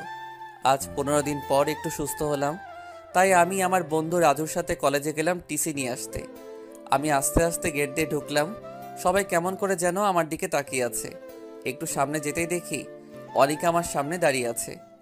আমার তখন রাগটা চরমে উঠে গেল। আমি রাগটাকে কন্ট্রোল করে পাশ কাটিয়ে চলে আসতে যাব, তখনই অনিকা আমার পিছনে থেকে জড়িয়ে ধরলো। এক ঝাটকায় অনিকাকে সরিয়ে দিলাম। মেহেদি, আমার কথাটা শোনো প্লিজ। সেখানে আমার কোনো তো চুপ, আর একটা কথা বলবে না। তোমায় নিজের থেকেও বেশি ভালোবাসতাম। সেদিন তোমার বলা কথাগুলো শুনে আমি প্রায় মৃত হয়ে গেছি। তোমার জন্য আমার মা বাবা আমাকে ভুল বুঝে বাসা থেকে বের করে দিয়েছে। তোমার জন্য আমার বাবা মার সম্মান নষ্ট হয়েছে। কি চাও তুমি বলো? এই ছোট লোকের বাচ্চাটার মৃত্যু চাও তুমি? ওকে মরে যাব আমি, তার আগে তুমি তোমার এই চেহারা আমাকে আর দেখাবে না। আর তোমাকে আগে আমি নিজের থেকে ভালোবাসতাম, আর এখন আমি পৃথিবীর সব থেকে বেশি ঘৃণা করি তোমাকে। তোমার ওই মিথ্যা আড়ালে ছলনাময় চেহারা আমাকে আর দেখাবে না, আর আমার এই ছোট লোকের বাচ্চার চেহারা তোমাকে আর কোনোদিন দেখাবো না। তাই আমি টিসি নিতে আসছি। আমি অনিকাকে কিছু না বলে প্রিন্সিপালের রুমে চলে আসলাম। তবে অনিকা আমাকে অনেক কিছু বলতে চেয়েছিল, আমি কিছু বলতে দেইনি। কি হবে ওর ছলনাময়ের কথা শুনে? যদি আবার ওর ওপর মায়া পড়ে। আমি প্রিন্সিপালের রুম থেকে চলে আসলাম। অনিকা আমাকে কয়েকবার আমাকে ডাকলো। আমি না শুনে চলে আসলাম রাজুর বাসায়। দুপুরে খেয়ে ঘুমিয়ে আছি, তখন হঠাৎ করে কেউ আমার শার্টের কলার ধরে টানতে টানতে বাইরে নিয়ে আসলো। আমার নিজের বাবা আমাকে টানতে টানতে বাইরে নিয়ে এসে জোরে 2টা চড় মারলো। তুই আর কত জ্বালাবি? তুই আবার কালকে আনিকাকে ডিস্টার্ব করেছিস, আবার জড়িয়ে ধরেছিস। তোর লজ্জা করে না এত কিছু হওয়ার পর তুই আবার অনিকার সাথে কথা বলেছিস? তুই আর এই শহরে থাকবি না, তুই এখনই এই শহর থেকে চলে যাবি। তোর মুখ আমি আর কোনোদিন দেখতে চাই না, তুই আজই চলে যাবি। তাই বলে বাবা চলে গেল, আর আমি জায়গায় দাঁড়িয়ে একভাবে কান্না করতে থাকলাম। আর অনিকার উপর আরও বেশি ঘৃণা হতে লাগলো। অনিকা এটা না করলেও পারত। আমি রাজুর কাছ থেকে বিদায় নিয়ে রেল লাইন দিয়ে হাঁটছি বর্তমান। আর আপনারা তারপরে কি হয়েছে সবই তো জানেন। আমার চোখ দিয়ে টপ টপ করে পানি পড়ছে 2 চোখ দিয়ে। আর রিমি আর তার বাবা মা 3 জনেই কান্না করছে। রিমির বাবা বলল,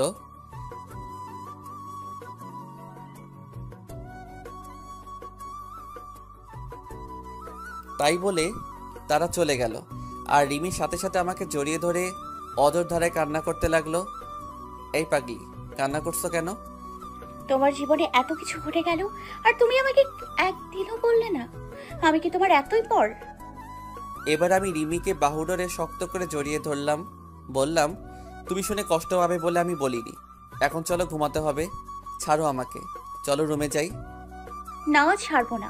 আমি তোমাকে সারা দিন জড়িয়ে ধরে রাখবো। কাল থেকে ব্যবসা দেখা বন্ধ। তোমাকে আমি সবসময় জড়িয়ে ধরে রাখবো। আমি পাগলিটার কথা শুনে হাসছি। কত ভালোবাসে পাগলিটা আমাকে। তারপর রিমিকে কোলে তুলে নিয়ে রুমে আসলাম আর শুয়ে পড়লাম। তবে রিমি আমার বুকে মাথা দিয়ে শুয়ে পড়ল। যদি কোনোদিন আনিকা এসে আমার কাছে থেকে তোমাকে নিয়ে যেতে আসে, তুমি তাহলে চলে যাবে? তুমি ভাবলে কিভাবে? যার জন্য আমার জীবনে সবকিছু হারিয়েছি তাকে ঘৃণা ছাড়া ভালোবাসা যায় না। আর অনিকার জন্য আমি আমার পাগলিটাকে খুঁজে পেয়েছি। তারপর রিমি আমার বুকে ঘুমিয়ে পড়ল আর আমি রিমির মাথায় হাত বুলিয়ে দিচ্ছি। তখন মনে পড়ল অনিকা এখানে কি করতে এসেছিল। আর আমার নতুন জায়গায় সব জেনে গেল। একমাত্র সেই জানে তার মনে কি আছে। আবার যদি আমার রিমিকে আমার কাছ থেকে ছিনিয়ে নেয়, তখন রাজুর কথা খুব মনে পড়ল। আজ 1 বছর পর রাজুর ফোনে কল দিচ্ছি। রাজু ফোন রিসিভ করলো আর আমি অজর ধারায় কান্না করে দিলাম। যদি কোনোদিন আনিকা এসে আমার কাছ থেকে তোমাকে নিয়ে যেতে আসে, তুমি তাহলে চলে যাবে? তুমি ভাবলে কিভাবে? যার জন্য আমার জীবনের সব কিছু হারিয়েছি তাকে ঘৃণা ছাড়া ভালোবাসা যায় না। আর অনিকার জন্য আমি আমার পাগলিটাকে খুঁজে পেয়েছি। তারপর রিমি আমার বুকে ঘুমিয়ে পড়ল আর আমি রিমির মাথায় হাত বুলিয়ে দিচ্ছি। তখন মনে পড়ল অনিকা এখানে কী করতে এসেছিল। আর আমার নতুন জায়গায় সব জেনে গেল। একমাত্র সেই জানে তার মনে কি আছে। আবার যদি আমার রিমিকে আমার কাছ থেকে ছিনিয়ে নেয়, তখন রাজুর কথা খুব মনে পড়ল। আজ 1 বছর পর রাজুর ফোনে কল দিচ্ছি। রাজু ফোন রিসিভ করলো আর আমি অজর দ্বারাই কান্না করে দিলাম। আসসালামু আলাইকুম। হ্যালো, কে বলছেন? চুপ করে আছে। কি হলো, কথা বলছে না কেন? দোস্ত, আমি মেহেদি বলছি। কেমন আছিস তুই? মেহেদি, তুই কোথায় ছিলি দোস্ত এতদিন? তোকে আমরা কত খুঁজেছি। তুই কোথায় এখন? ঠিক আছিস তো? হ্যাঁ দোস্ত, ভালো আছে। আর আমি চাঁদপুর শহরে আছি আর অনেক ভালো আছে। আর আমার খুঁজেছি মানে কি বলছিস তুই? তুই চলে যাওয়ার পর তোর মা বাবা সবাই অনেক খুঁজেছি তোকে, কিন্তু কোথাও পাইনি। তুই চলে যাওয়ার পর তোর বাবা মা তোকে না পেয়ে খুব কান্না করতো আর সবসময় মেহেদি মেহেদি বলতো। তুই কখন আসবি শুধু তাই চিন্তা করতো। আর কবে আসবি এখানে? আমি তোর মা বাবার সাথে কথা বলি। না দোস্ত, তুই কিছু বলবি না। আমি কোথায় আছি আর তোর উপর সে বিশ্বাস আছে। তুই কারোর সাথে বলবি না। আর আমি মনে হয় আর কোনোদিন ওখানে ফিরে যাব না। কেন আসবি না তো শহরে? আর তোর মা বাবা তো তাদের ভুল স্বীকার করেছে। আর আনিকা তোকে অনেক ভালো। তুই চুপ কর। ওই অনিকার নাম আমার সামনে বলবি না। তুই ভালোভাবে জানিস আমি অনিকাকে কতটুকু ঘৃণা করি। আর আর কোনোদিনও অনিকাকে মাফ করতেও পারবো না। আর মা বাবা তারা তো জানতো তাদের ছেলে এরকম না। তারপরেও আমাকে ভুল বুঝে বাড়ি ছাড়া করলো, তারপর শহর ছাড়া করলো। আমি আর কোনোদিন ফিরে যাব না ওখানে। আর আমি এখানে বিয়ে করেছি, আর আমার বউ আমাকে নিজের থেকেও বেশি ভালোবাসে, আর আমি অনেক ভালোবাসি। আর আমি রিমিকে ছেড়ে কোথাও যাব না। যখন সবাই আমাকে বলবো যে রাস্তার কুকুরের মতো দূরে ঠেলে দিয়েছিল, তখন এই মেয়েটি আমার পাশে এসে দাঁড়িয়েছে। আমি কখনো রিমিকে ছেড়ে যাব না। তুই বিয়ে করেছিস আমাকে একবারও জানালি না। ভাবি তোকে অনেক ভালোবাসে, তাই না? খুব ভালোবাসে পাগলি বউ আমার। ও সবসময় আমার পাশে থাকে আর পাগলের মতো জড়িয়ে ধরে দেখে। আর রিমির দুষ্টুমিগুলো আমি খুব ভালোবাসি। আমি রিমিকে ছেড়ে কোথাও যাব না। অনেক ভালোবাসি আমি রিমিকে। তোর অতীত রিমি তার বাবা মা কেউ জানে? সবাই জানে, তবে প্রথমে কাউকে জানাইনি, পরে সবাই জানাইছি। আর তোর কোনো চিন্তা করা লাগবে না, খুব ভালো আছি আমি। আচ্ছা তাহলে এখন রাখি, পরে কথা বলবো। আচ্ছা, ভালো থাকিস, বাই। এই বলে ফোন কেটে দিয়ে আমি যেই পিছনে করে বিছানায় আসতে যাব, আর তখনই দেখি রিমি দাঁড়িয়ে আছে আমার পেছনে। আর রিমির দু চোখ দিয়ে টপ টপ করে পানি পড়ছে। কি ব্যাপার, তুমি এখানে কেন? ঘুমাওনি তুমি? আর কান্না করছে কেন? তুমি জানো না তোমার কান্না আমার একদম সহ্য হয় না? এবার রিমি দৌড়ে এসে আমাকে শক্ত করে জড়িয়ে ধরলো আর জোরে জোরে কান্না করছে। আমিও শক্ত করে জড়িয়ে ধরলাম আমার পাগলিটাকে। তখন রিমি আমার বুকে মুখ লুকিয়ে বলল, তুমি আমায় ছেড়ে কতদিন চলে যাবে না তো? তুমি চলে গেলে আমি সত্যি সত্যি মরে যাব। এই পাগলি, আমি কি কোনোদিনও বলেছি তোমার ছেড়ে চলে যাব? আর তোমার ছাড়া মনে হয় আমি খুব ভালোভাবে বাঁচতে পারবো? তোমার ছেড়ে কোনোদিনও কোথাও যাব না। তুমি আমাকে এভাবে সারা জীবন ভালোবাসবে তো? আমার পাগলি বউটা, তোমায় আমি এমনভাবে সারা জীবন ভালোবেসে যাব, এমনকি 50 বছর পর এমনইভাবে আমার বউটাকে ভালোবাসবো। বুঝলি ম্যাম? বুঝলাম। আবার জড়িয়ে ধরলো। চলো ঘুমাতে যাব, আবার কাল সকালে আমার অফিস আছে। না, যাব না, আমি হেঁটে যেতে পারবো না। এবার রেমিকে কোলে তুলে নিলাম, আর রেমি আমার গলা শক্ত করে জড়িয়ে ধরলো আর আমার গালে একটা চুমু দিল। তারপর রেমি আমার দিকে এক দৃষ্টিতে তাকিয়ে আছে, আর আমিও রেমির দিকে একইভাবে তাকিয়ে আছি। তারপর বিছানায় চলে আসলাম, তখন রেমি আমার গলা ছাড়েনি। এবার আমি শুয়ে পড়লাম, আর তখন রেমি আমার বুকের উপর শুয়ে পড়লো আর শক্ত করে জড়িয়ে ধরলো। এই শোনো, তোমার কাছে একটা জিনিস চাইবো, তুমি আমাকে দেবে? বলো। আমার সব জিনিস তো তোমারই, এতে আবার চাওয়ার কি আছে? আমার না একটা তোমার মতো রাজকুমার চাই, দেবে আমায়? বলে লজ্জায় আমার বুকে মুখ লুকালো। দিতে পারি, কিন্তু তোমার মতো একটা সুন্দরী রাজকুমারী দিতে হবে।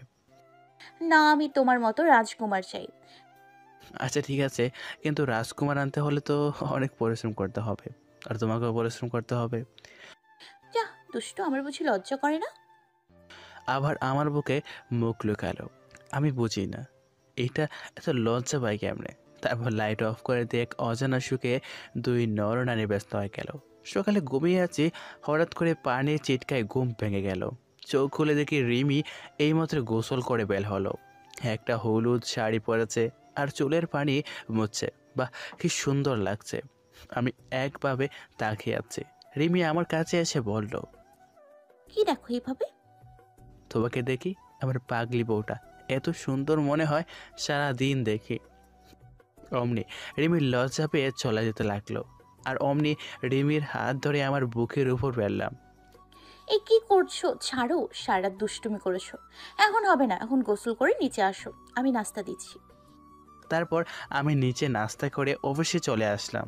অফিসে রিমি সব সময় ফোন দেবে আর বলবে কোন মেয়ের সাথে কথা বলবে না, আর ঠিক মতো কে নেবে। আমি পরে আবার ফোন দেব। এই পাগলিটাকে নিয়ে আর পারি না। অফিস শেষে বাড়ি আসার সময় রিমির জন্য কিছু ফুল, চকলেট আর আইসক্রিম নিলাম। খুব পছন্দ করে রিমি এগুলা। আমি দরজার সামনে দাঁড়িয়ে কলিং বেল বাজালাম। রিমি দরজা খুলে দিল, আর আমার হাতে ফুল, চকলেট, আইসক্রিম দেখে বাচ্চাদের মতো লাফাতে লাফাতে প্যাকেট আমার হাত থেকে নিয়ে আমার গালে একটা চুমু খেলো। তারপর দুজনে রুমে চলে আসলাম। আমি ফ্রেশ হতে গেলাম। ফ্রেশ হয়ে এসে দেখি রিমি চকলেট খাচ্ছে। অনেক সুন্দর লাগছে রিমিকে, আর রিমি আমার পাশে বসালাম রিমিকে। রিমি, তুমি জানো না স্বামীকে রেখে একা একা খাওয়া ঠিক না? তুমি জানো না আমি দুইটা জিনিস কখনো কাউকে ভাগ দিব না। এক হলো চকলেট আর আইসক্রিম, আর দুই আমার প্রাণের স্বামী। আচ্ছা বাগ দিও না, এখন আমাকে দাও, আমি খাবো। না দিব না, সব একলা খাবো আমি। ওকে, তুমি সব খাও, আমি খাবো না। তাই বলে মিথ্যা রাগ দেখে বেলকনিতে চলে আসলাম আর বাইরের দিকে তাকিয়ে থাকলাম। আমি জানি রিমি এখনই কান্না করে আমাকে জড়িয়ে ধরবে, আর তখন রিমি আমার পেছন থেকে জড়িয়ে ধরলো। আমি একটু রাগ দেখিয়ে রিমিকে সরিয়ে দিলাম। রিমি এবার কান্না করে দিল আর রিমি আমার সামনে থেকে জড়িয়ে ধরলো আর কান্না করছে। এবার আমি রিমিকে বললাম, এই পাগলি, কান্না করছো কেন তুমি? তুমি জানো না, তুমি যদি আমার উপর রাগ করে থাকো তাহলে আমি সত্যি সহ্য করতে পারি না। আর আমার পাগলেটা চোখের পানি যে সহ্য করতে পারি না আমি। তারপর রিমি পেছন থেকে একটা আইসক্রিম বের করে আমার সামনে ধরলো। আমি খাবো না, আমাকে জোর করে খাইয়ে দিলাম। তারপর আমি রিমিকে খাইয়ে দিলাম।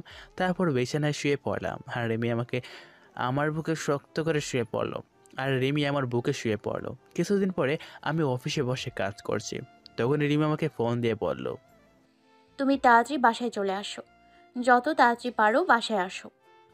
আমার কিছু বলার আগে ফোনটা কেটে দিল। আমি তো ভয় পেয়ে গেছি, আমার রিমির কিছু হলো না তো।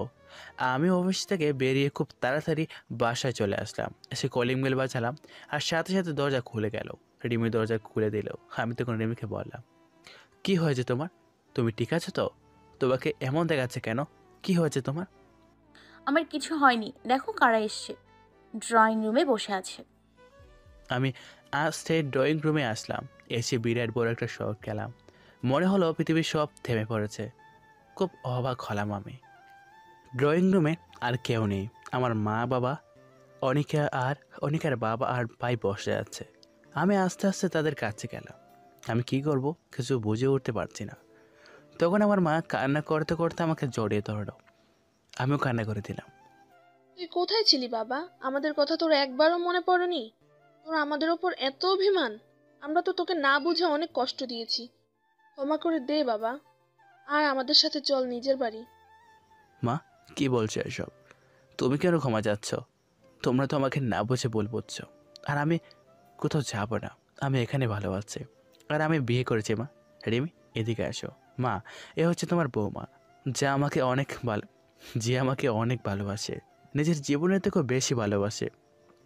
এবার রিমি মাকে সালাম করলো। বাহ, আমার মেয়েটা যে অনেক সুন্দর। তাই বলে রিমি কপালে একটা চুমুকে জড়িয়ে ধরলো। এবার আমি অনিকার দিকে তাকালাম। অনিকা মাথা নিচে করে বসে আছে আর ফুফিয়ে কান্না করছে। মেহেদি, আমাকে ক্ষমা করে দে বাবা, তখন মাথা ঠিক ছিল না। আমি তোকে না বুঝে অনেক কষ্ট দিয়েছি। আমার ভুলের জন্য তোর বাড়ি এমন কি সহ ছাড়তে হয়েছে। জি বাবা, তুমি কেন ক্ষমা চাইছো? আর তোমার তো কোনো দোষ নেই, সব দোষ আমার। আমি যদি কলেজে ওরকম না করতাম তাহলে তোমার সম্মান হানি হতো না, আর আমারও শহর ছাড়তে হতো না। এবার রিমির বাবাকে সালাম করলাম আর বাবা রিমির মাথায় হাত বুলিয়ে দিল। এবার আনিকা আসলো আমার কাছে। চেহারা আগের মতো আর নেই, অনেক শুকিয়ে গেছে, চোখে নিচে কালো দাগ পড়ে গেছে। মেহেদি, আমাকে মাফ করে দা। মা, আমি কোনো বিশ্বাসঘাতকের সাথে কথা বলতে চাই না, প্লিজ ওকে আমার সামনে থেকে চলে যেতে বলো। আর আমি এখন ফ্রেশ হব। তাই বলে আমি আমার রুমে চলে আসলাম। আমি বিছানায় বসে আছি আর তখন আনিকা আমার রুমে আসলো। আর তখনই আমার ভীষণ রাগ হলো। আমি মুখে বিরক্তির চাপ নিয়ে চলে আসতে যাব, আর তখনই আনিকা আমার হাত ধরে থামিয়ে দিল। আমি আনিকার দিকে ঘুরতেই আনিকা আমার পা ধরে ফেললো আর বলতে লাগলো, মেহেদি, আমাকে মাফ করে দাও প্লিজ। আমি সেদিন তোমাকে বাঁচাতে গিয়ে আমি সেদিন সবার সামনে মিথ্যে বলছি। আমার বাবা আমাকে বলেছিল আমি যদি ওই কথা না বলতাম তাহলে তোমাকে আমার ভাইয়া মেরে ফেলতো, তাই আমি সেদিন মিথ্যে বলছি। আর তুমি চলে যাবার পর আমি তোমায় অনেক খুঁজেছি। তোমার জন্য প্রতি রাতে আমি কান্না করেছি। তোমার কথা ভেবে আমি ঠিকমতো ঘুমাতে পারিনি। তুমি চলে যাওয়াতে আমি একেবারে কলেজ যাওয়া বাদ দিয়ে দিচ্ছি। যেখানে তুমি নেই সেখানে আমি কিভাবে থাকবো বলো?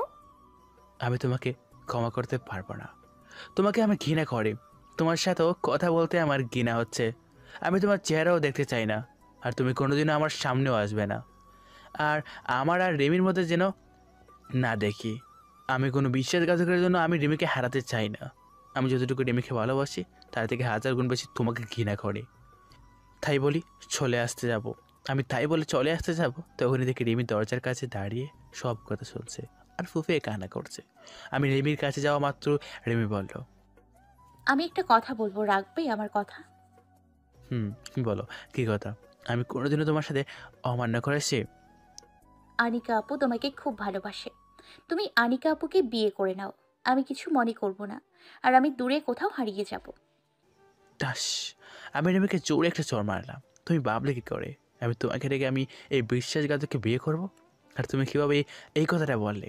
তুমি জানো না আমি তোমায় কতটা ভালোবাসি? আর আমার ছাড়া তুমি থাকতে পারবে? আমার বুকে মাথা না দিয়ে ঘুমালে তোমার ঘুম আসবে। আর তোমার ছাড়া আমি কোনোদিনও ভালো থাকবো না। তোমায় আমি পাগলের মতো ভালোবাসি। তারপর রিমি আমাকে শক্ত করে ছড়িয়ে ধরল।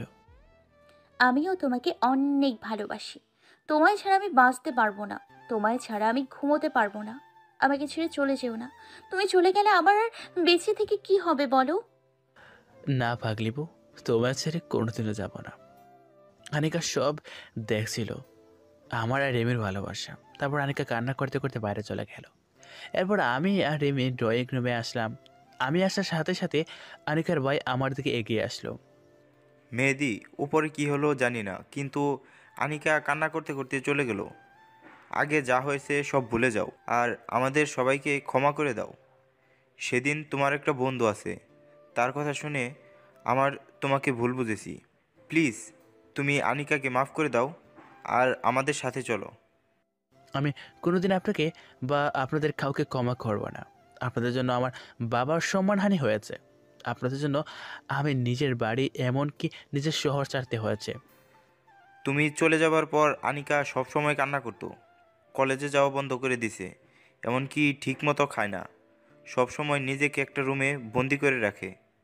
প্লিজ, আমি আর কাউকে বিশ্বাস করতে পারবো না।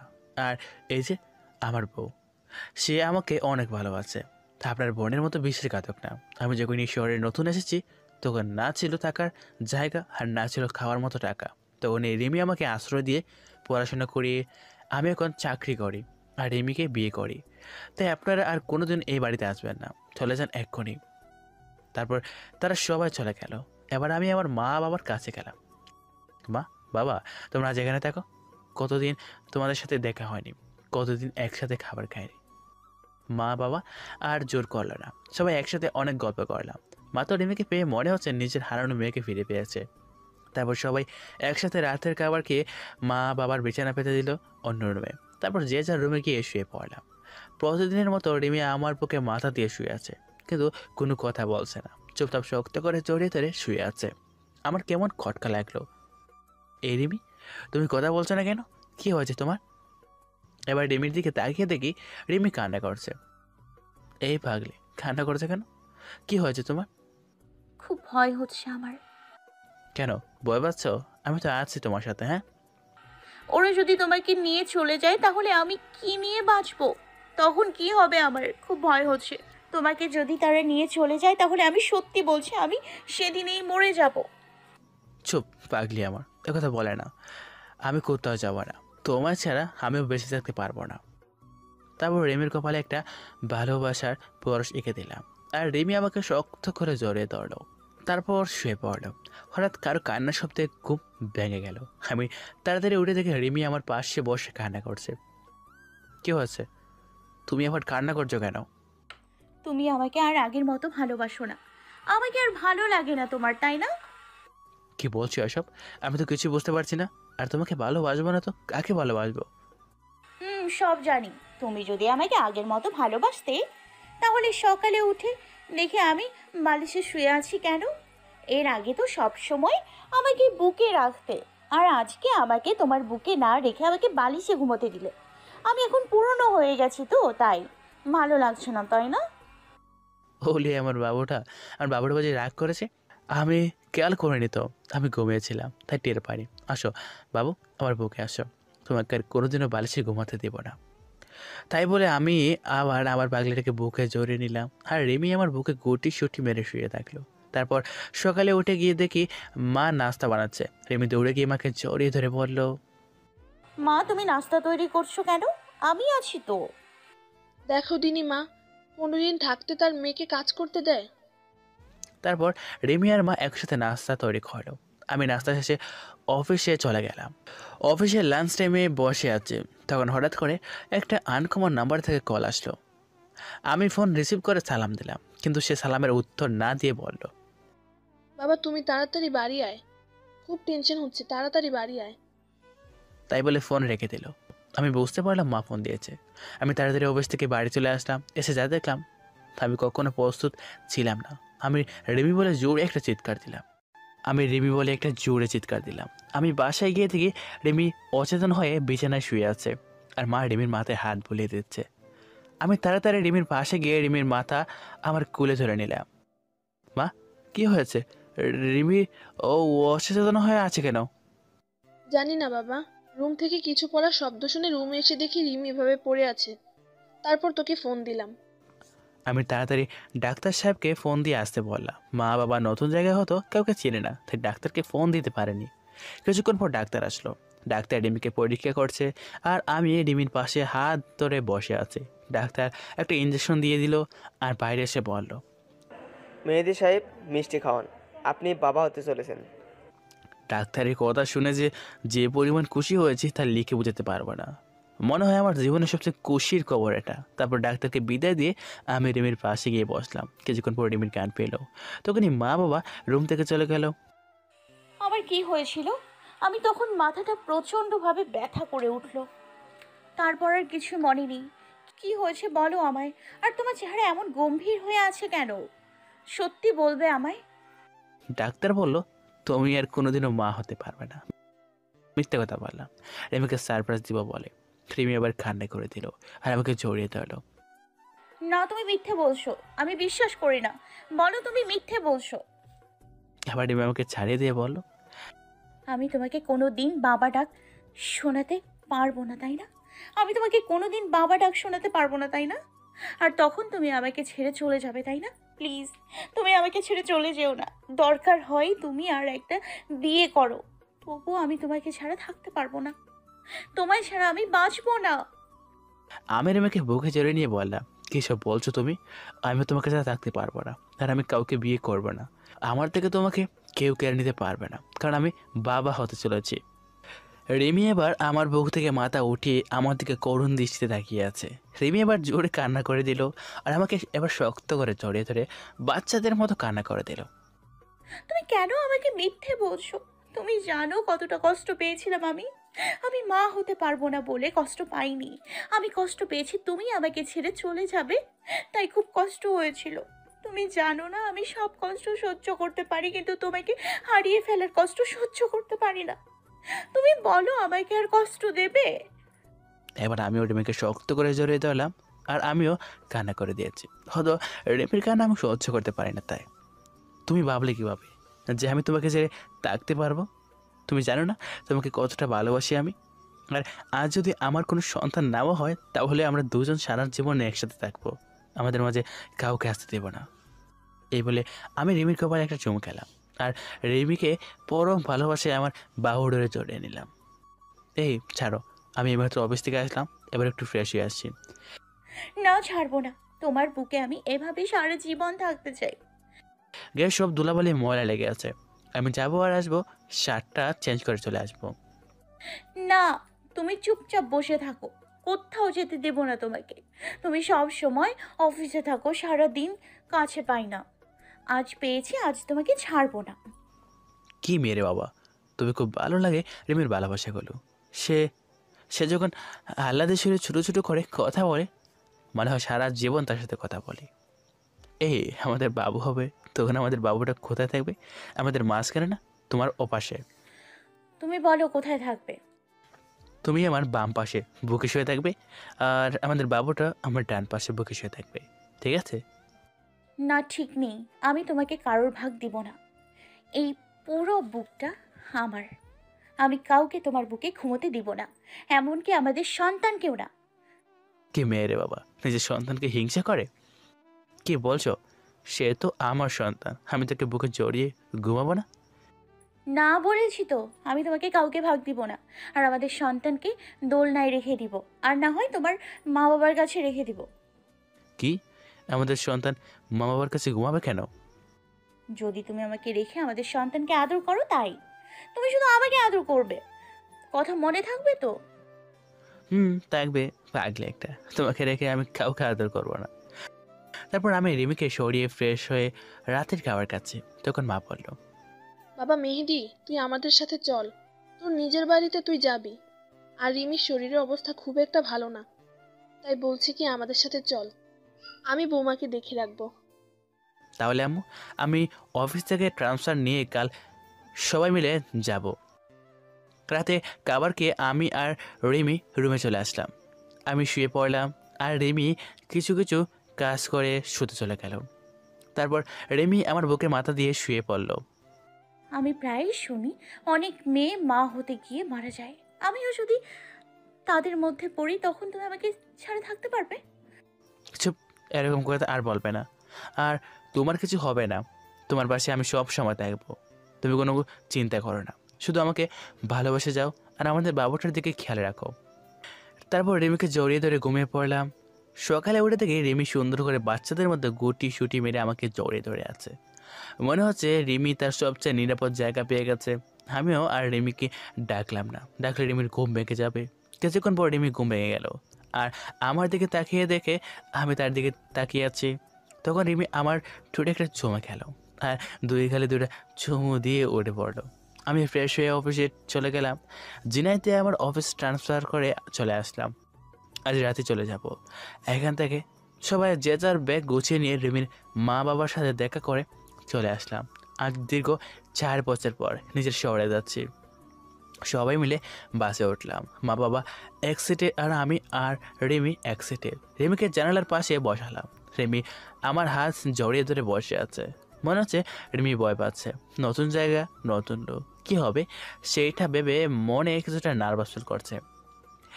রিমি, তুমি নতুন জায়গা, নতুন লোকের মাঝে যাচ্ছ, তুমি নার্ভাস ফিল করছো? না, মোটেই না। তুমি সাথে থাকলে আমি সব জায়গায় যেতে রাজি। শুধু তুমি আমার হাতটা শক্ত করে ধরে রেখো। দেখতে দেখতে আমরা বোর্ডের দিকে বাসে পৌঁছালাম। তারপর আমি একটু ঘুমিয়ে নিলাম। হঠাৎ করে নিচে চেঁচামেচির শব্দ শুনে নিচে এসে দেখি কিছু প্রতিবেশী রিমিকে ঘিরে রেখেছে। সবাই তার চেহারার তারিফ করছে, বলছে, আহ কি সুন্দর মেয়ে, একদম রাজকন্যা। আমি মিটমিট করে হাসছি। তারপর আমি নিচে চলে আসলাম। সবাই আমাকে দেখে ভালো মন্দ জিজ্ঞাসা করো। আমি সবার প্রশ্নের উত্তর দিলাম। কিছুক্ষণ পর মা নাস্তা করতে ডাকলো। আমরা নাস্তা করে রুমে আসলাম। রিমি, চলো গুছিয়ে নাও, আজ আমাদের শহরটা ঘুরে বেড়াবো। অনেকদিন পর আসছি তো তাই, আর তোমার শহর চেনা হয়ে যাবে। আমরা দুজন বের হয়ে গেলাম। আমি কালো একটা পাঞ্জাবি পরেছি আর রিমি কালো একটা শাড়ি পরেছে। যখনই আমরা বের হতে যাব তখনই মা ডাকলো। হাতে থেকে একটা তালা। মা কাছে এসে বলল, আমার ছেলে আর মেয়ের দিকে যেন কারো নজর না লাগে। আসলে যে দেখবে তারই নজর পড়বে, কারণ আমরা ম্যাচিং করে ড্রেস পরেছি। খুব সুন্দর লাগছে রিমিকে। তারপর আমরা সেই কলেজে আসলাম যেখানে আমি পড়তাম আর অনিকার সাথে পরিচয় হয়েছিল। সেই বড় আম গাছটা এখনও সেভাবেই আছে। তারপর আসলাম নদীর পাড়ে। সেখানে আমি আর রিমি ঘুরতে আসতাম। সব শেষ আমরা একটা রেস্টুরেন্টে আসলাম। যে ঢুকতে যাব আর আমার সামনে চেয়ারে আনিকা বসে আছে, যা আমি কোনোদিন আশা করিনি। তাকে আমার দেখলে কেমন ভয় করে, যেন আনিকার কারণে আমি আবার যদি রিমিকে হারিয়ে ফেলি। আমি এখনও আনিকাকে অনেক ঘৃণা করি, প্রচণ্ড ঘৃণা করি। আনিকার চেহারা আমার কাছে অসহ্য লাগছে। তারপর আমি রিমি যেই বাইরে চলে আসতে যাব তখনই আনিকা আমাকে ডাকলো। আমি না শোনার বান করে রিমিকে নিয়ে চলে আসতে যাব। তখনই আনিকা আমার সামনে এসে দাঁড়ালো। আপনি এরকমভাবে আমাদের পথ আটকালেন কেন? কি চান আপনি? প্লিজ মেহেদি, আমার কথাটা শোনো একবার। শুধু একটা কথা বলবো, তারপর আর তোমাকে কোনো দিন ডিস্টার্ব করবো না। বলেন, কি বলবেন? আমি জানি তোমার সাথে আমি কতবার অন্যায় করেছি। আমার জন্য তুমি অনেক কষ্ট পেয়েছো। আমার জন্য তুমি এত বছর তুমি তোমার আপনজনের অবহেলা পেয়েছো। আমি জানি তুমি আমাকে অনেক ঘৃণা করো, আমাকে তুমি একদমই সহ্য করতে পারো না। কিন্তু আমি যদি সেদিন একটু সাহস দেখাতাম তাহলে হয়তো রিমির জায়গায় আমি থাকতাম। কিন্তু আমার কপালটাই খারাপ। আমি তোমাকে এখনো আগের মতো ভালোবাসি। তবে তুমি চিন্তা করো না, আমি তোমাদের মাঝে দেওয়াল হয়ে দাঁড়াবো না। শুধু আমাকে একবার ক্ষমা করে দাও। আমি তোমার ভালোবাসা নিয়ে দূরে সরে যাব, আর কোনো দিন তোমার সামনে আসবো না। এই বলে আনিকা কান্না করতে করতে চলে গেল। আমি আর রিমি ওখান থেকে চলে আসতে যাব, তখন এদিকে রিমির বড় ভাই সেখানে দাঁড়িয়ে আমার দিকে রাগি দৃষ্টি তাকিয়ে আছে, মানে আমাকে একা বলে ছিবি খেয়ে ফেলতো। আমি তাড়াতাড়ি ওখান থেকে চলে আসলাম। তারপর বাড়ি এসে রিমিকে রেখে চলে গেলাম আমার জানের জিগার দোস্ত রাজুর কাছে। আমি রাজুর বাড়ির সামনে দাঁড়িয়ে কলিং বেল বাজালাম। কিছুক্ষণ পর দরজা খুলে দিল। দরজা খুলল রাজুর মা। আন্টি কেমন আছেন? আমাকে চিনতে পারছেন? আমি মেহেদি। এবার রাজুর মা খুব খুশি হয়।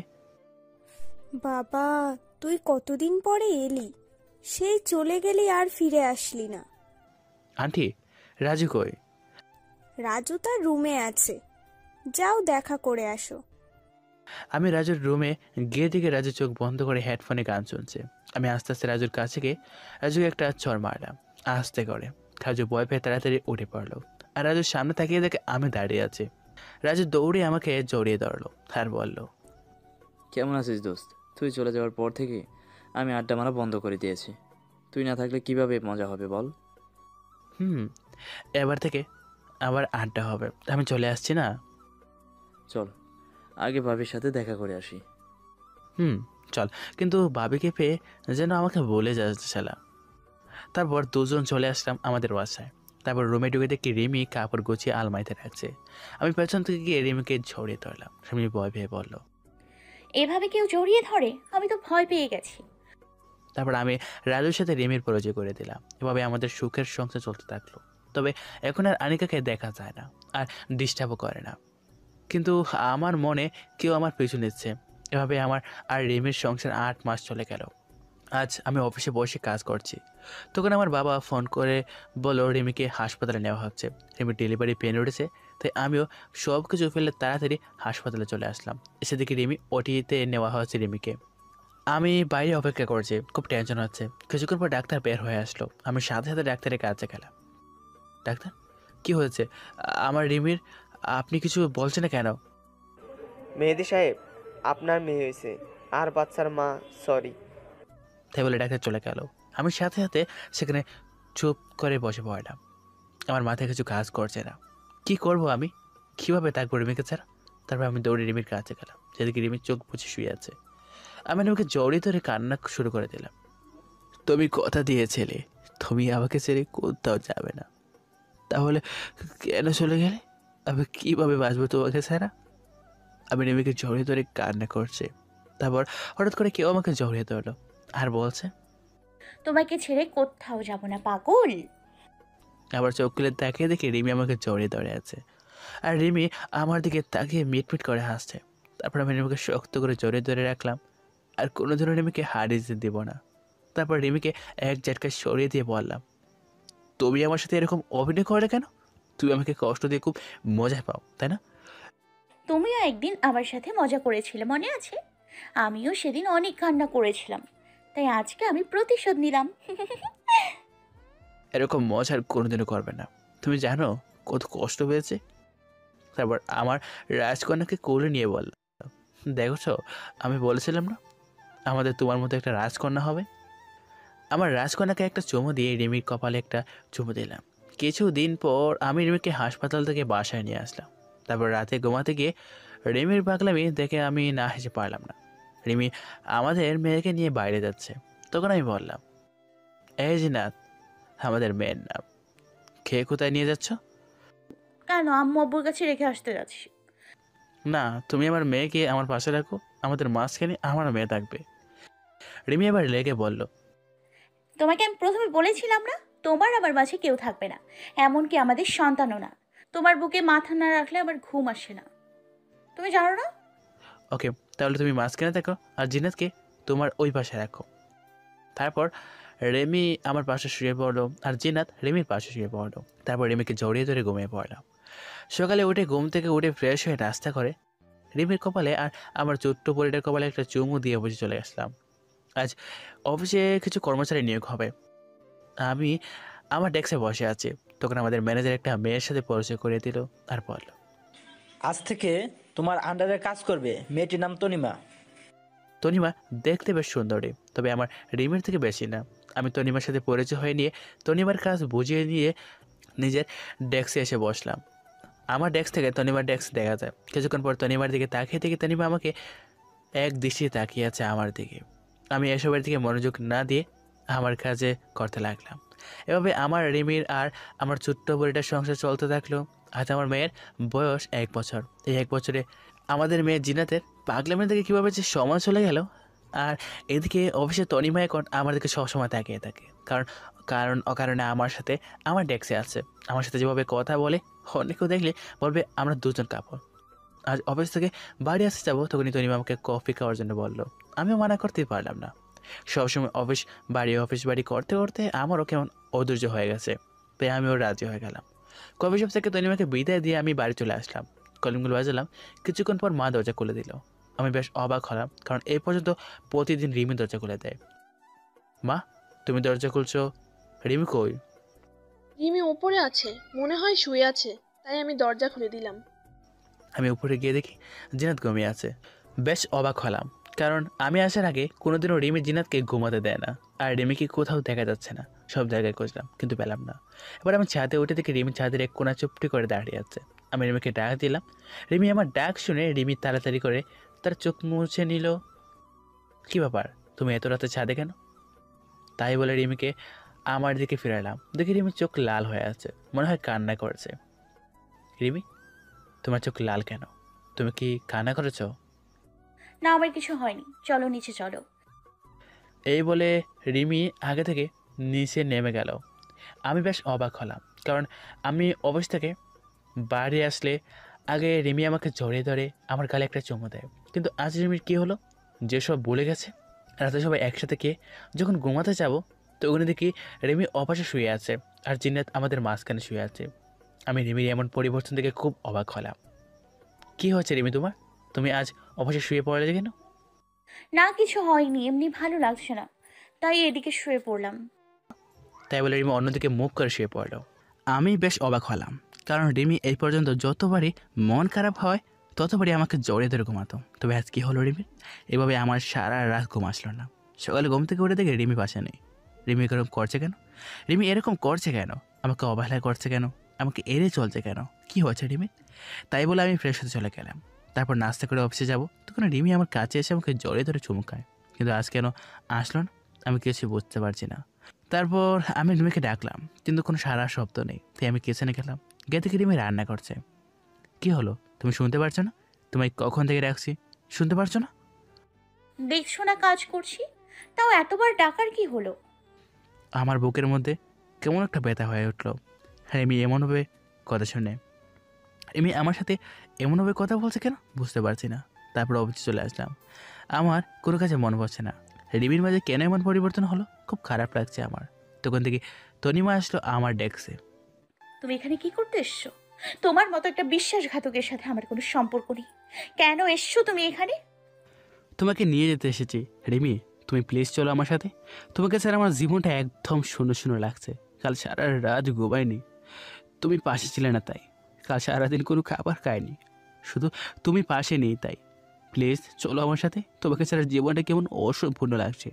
আর সারাদিন তোমার কথা ভেবেছি, তুমি কখনো ফিরে আসবে আমার কাছে। প্লিজ তুমি চলে আসো আমার সাথে। আমি তোমার কোনো কথা শুনতে চাই না, তোমার কোনো কথা বিশ্বাস করি না আমি। কেন? তোমার তো খুশি হওয়ার কথা। তোমার আর ওই মেয়েটার মধ্যে কোনো রিমি নামের কেউ বাধা নেই। আর তুমি কেন আসছো এখানে? তুমি এক্ষুনি চলে যাবে এ বাড়ি থেকে। আমি রিমির হাত ধরে বললাম, প্লিজ রিমি তুমি একবার চলো আমার সাথে। আমাকে তুমি একবার বিশ্বাস করো, তোমাকে ছাড়া আমি থাকতে পারবো না।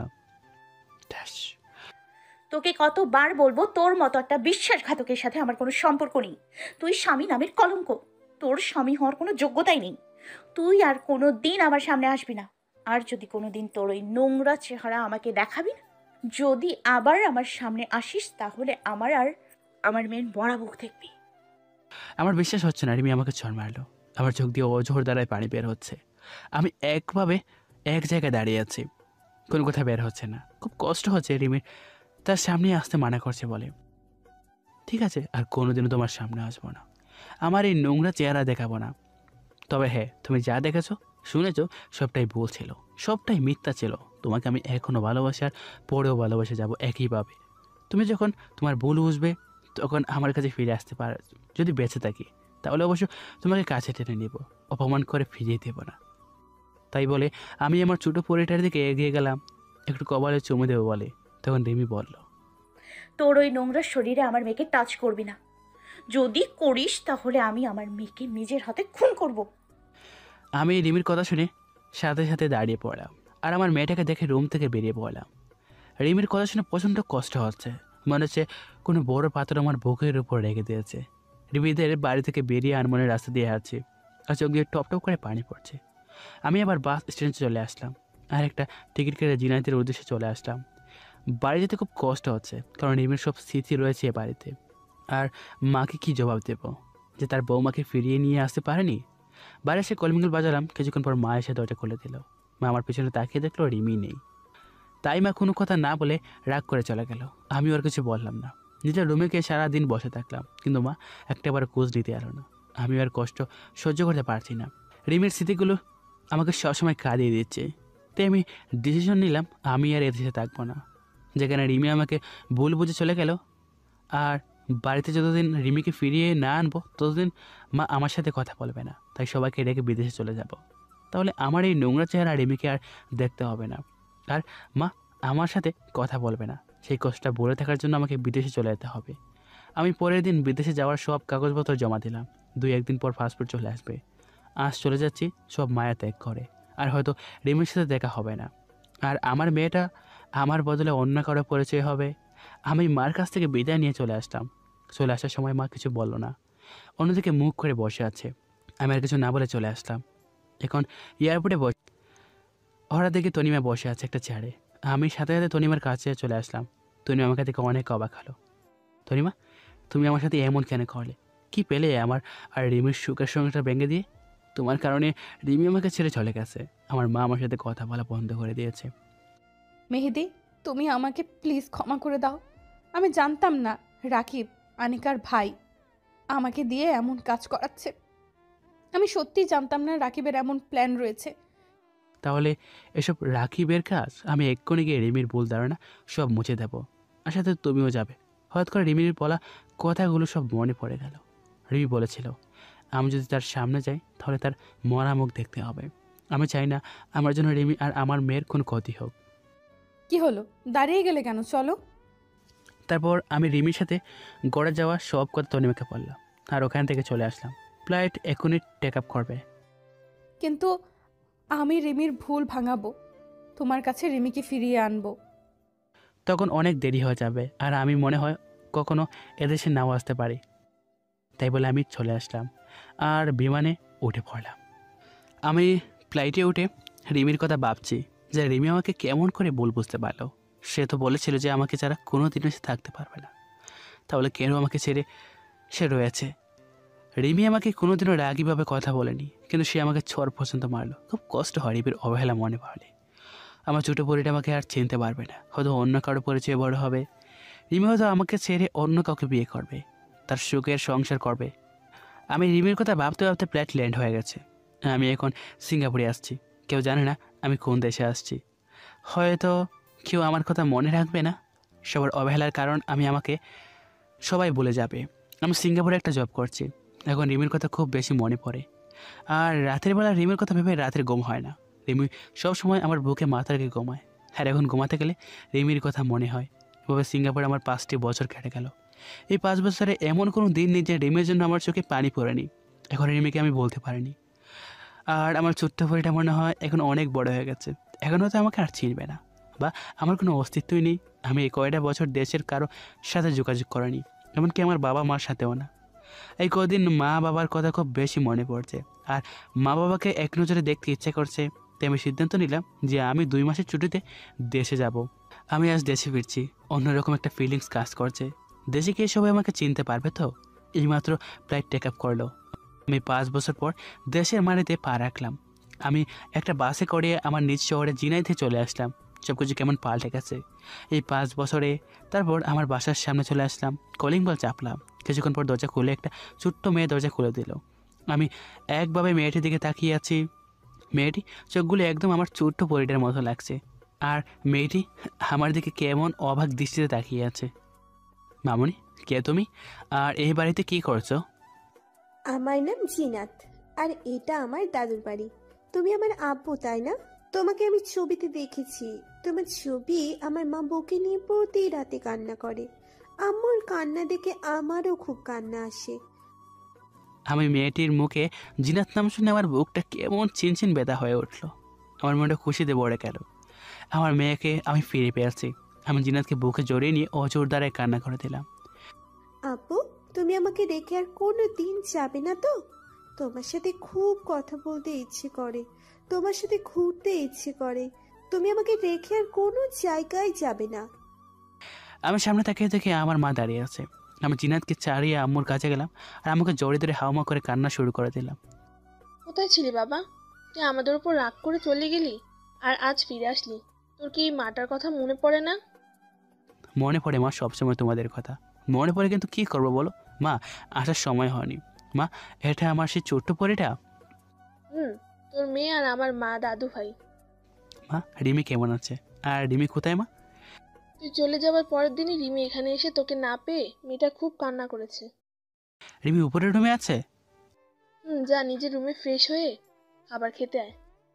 আমি জিনাতের কপালে একটা ছোট্ট চুমুকে আমি সেই পুরনো রুমে চলে আসলাম, যেখানে আমার আর রিমির সুখের দিনগুলো কাটিয়েছিলাম। আমি আস্তে আস্তে রুমে ঢুকে থেকে রিমি আলমারিতে কাপড় গুছিয়ে রাখছে। আমার রুমে আসার হালকা শব্দ শুনে পিছনে করলো। রিমি আমাকে দেখে কেমন এক দৃষ্টিতে তাকিয়ে আছে। আমি রিমির দিকে তাকিয়ে রীতিমতো ভয় পেয়ে গেলাম। রিমি আগের থেকে অনেক শুকিয়ে গেছে আর চোখ দুটো ভিতরে ঢুকে গেছে। খুব কষ্ট হলো রিমিকে দেখে। এবার রিমির চোখে টলমল হতে শুরু করলো। রিমির চোখ দিয়ে অজর দ্বারায় পানি পড়তে লাগলো। আমি রিমিকে দেখে আবার রুম থেকে বাইরে চলে আসতে যাব, তখন রিমি দৌড়ে এসে আমার পা দুটো জড়িয়ে ধরে কান্না করতে লাগলো। মেহেদি, তুমি আমাকে মাফ করে দাও। আমি তোমাকে ভুল বুঝে তোমাকে অনেক কষ্ট দিয়েছি। তোমাকে ছাড়া আমার প্রতিটা রাত নির্ঘুমে কেটেছে। তোমার বুকে মাথা না দিলে আমার ঘুম হতো না, তাই প্রতিটা রাত আমার চোখের পানি দিয়ে বালিশ ভেজাতাম। আমি রিমিকে তুলে বললাম, তুমি তো বলেছিলে কোনোদিন যেন তোমার সামনে না আসি। আমি তো একটা বিশ্বাসঘাতক, আমার চেহারাটা নোংরা, আর তুমি আমার মতো একটা নোংরা ছেলের পা ধরেছ। আমি তো নোংরা, আমার পা ধরলে তোমার শরীরে নোংরা হয়ে যাবে। আমাকে ছেড়ে দাও। রিমি এবার কোনো কথা বলছে না, চুপ করে মাথা নিচু করে দাঁড়িয়ে আছে আর চোখ দিয়ে টপ টপ করে পানি পড়তে লাগলো। আমি ব্যাগটা রেখে ফ্রেশ হতে চলে গেলাম। আমি ফ্রেশ হয়ে এসে দেখি রিমি সে একই জায়গায় মাথা নিচু করে দাঁড়িয়ে আছে। আমি কোনো কথা না বলে নিচে চলে আসলাম খাবার খেতে। আমি মা আর জিনাতকে খেতে বসলাম। জিনাতকে আমার পাশে বসিয়ে দিলাম। আমি কাচ্ছি আর জিনাতকে খাইয়ে দিচ্ছি। রিমি আসলো আর আমি আবার টেবিল থেকে উঠে বসলাম। তারপর আমি রুমে এসে শুয়ে আছি, তখনই জিনাত আসলো। জিনাত আমার পাশে শুয়ে পড়ো, আমাকে জড়িয়ে ধরে। কিছুক্ষণ পর রিমি আসে আমার পাশে শুতে গেল, আর তখনই আমি সরে গিয়ে জিনাতকে মাঝখানে রাখলাম। রিমি আমার দিকে কেমন মলিন দৃষ্টিতে তাকিয়ে রইল। মনে হচ্ছে এক্ষুনি চোখ দিয়ে টপ টপ করে পানি পড়বে। তারপর আমরা ঘুমিয়ে পড়লাম। সকালে উঠে দেখি রিমি বিছানা নেই। আমি ফ্রেশ হয়ে নাস্তা করে বাইরে ঘুরতে বের হলাম। উদ্দেশ্য রাজুর বাড়ি। আমি রাজুর বাসায় গিয়ে রাজুর সাথে দেখা করলাম। রাজু আবার বিয়ে করেছে। আমরা সারাদিন আড্ডা দিয়ে আমি বাড়ি চলে আসলাম। বাড়ি আসার সাথে সাথে আমার ছোট্ট পরিটা আমাকে জড়িয়ে ধরলো। আমি রিমির সাথে একটা কথাও বলিনি। অবশ্য কয়েকবার রিমি আমার সাথে কথা বলার চেষ্টা করেছে, আমি এড়িয়ে গেছি। রাতে ঘুমানোর আগে একটু ছাদে আসলাম। কিছুক্ষণ পর রিমি আসলো আর আমাকে পেছন থেকে জড়িয়ে ধরলো। আমি ছাড়িয়ে নেওয়ার সাথে সাথে আবার সামনে থেকে জড়িয়ে ধরলো। প্লিজ তুমি আমাকে মাফ করে দাও। তোমাকে ছাড়া আমার খুব কষ্ট হয়। কাল তুমি যখন আমার পাশে না ঘুমিয়ে অন্য পাশে ঘুমালে, তখন মনে হলো আমার জীবনটা কেউ ছিনিয়ে নিয়েছে। প্লিজ আমাকে ক্ষমা করে দাও। রিমি আমাকে শক্ত করে জড়িয়ে ধরে কান্না করে বলল। আমিও আর নিজেকে শক্ত করে রাখতে পারলাম না। আমিও রিমিকে জড়িয়ে ধরলাম। রিমি এবার হাওমা করে কান্না শুরু করে দিল। আমিও তো তোমাকে অনেক ভালোবাসি। তোমাকে বোঝানোর জন্য তোমার সাথে এমন নাটক করলাম। তোমাকে কষ্ট দিয়ে আমি খুবই কষ্ট পেয়েছি। তোমার চোখের পানিতে আমার সহ্য হয় না। আপনজন যখন অবহেলা করে তখন কী অপরিমাণ কষ্ট হয়, তাই তোমাকে বোঝানোর জন্য তোমার সাথে এমন করলাম। তারপর রিমির কপালে একটা চুমু দিয়ে নিচে আসতে যাব, তখন রিমি বলল, আমাকে কোলে নিয়ে যেতে হবে। আমি কিছু না বলে রিমিকে কোলে তুলে নিলাম আর রিমি আমার গলা জড়িয়ে ধরে রাখলো। তারপর রুমে এসে বিছানা শুয়ে পড়লাম। তখন জিনাত এসে বলল, আপু, তুমি আমাকে নিয়ে শুয়ে পড়লে? তোমার সাথে আর কথা নেই। মামনি, তোমাকে রেখে আমি কখনো ঘুমাতে পারি? আসো মামনি। তাই বলে জিনাত আমাকে জড়িয়ে ধরে শুয়ে পড়লো। এবার আমি রিমির দিকে তাকিয়ে দেখি রিমি রেগে চোখ লাল হয়ে আছে। রিমি এবার রেগে জিনাতকে ছাড়িয়ে রিমি আমাকে জড়িয়ে ধরলো। এদিকে জিনাত কান্না শুরু করে দিল আর জিনাত তার মাকে ছাড়িয়ে আমাকে জড়িয়ে নিল। এখন মা মেয়ের মাঝখানে আমি পড়ে গেছি। আগে একটা বাচ্চা সামলাতে হয়রানি হতো, এখন দুইটা বাচ্চা সামলাতে আমার যে কী হবে আমি নিজেও জানি না। তারপর জিনাত আমার বুকের ডান পাশে আর রিমি আমার বুকের বাম পাশে মাথা দিয়ে শুয়ে পড়লো। আমাদের আবার সুখের সংসার ফিরে এসেছে। এখন মা মেয়ের পাগলামি দেখতে দেখতে আমার দিন কেটে যায়।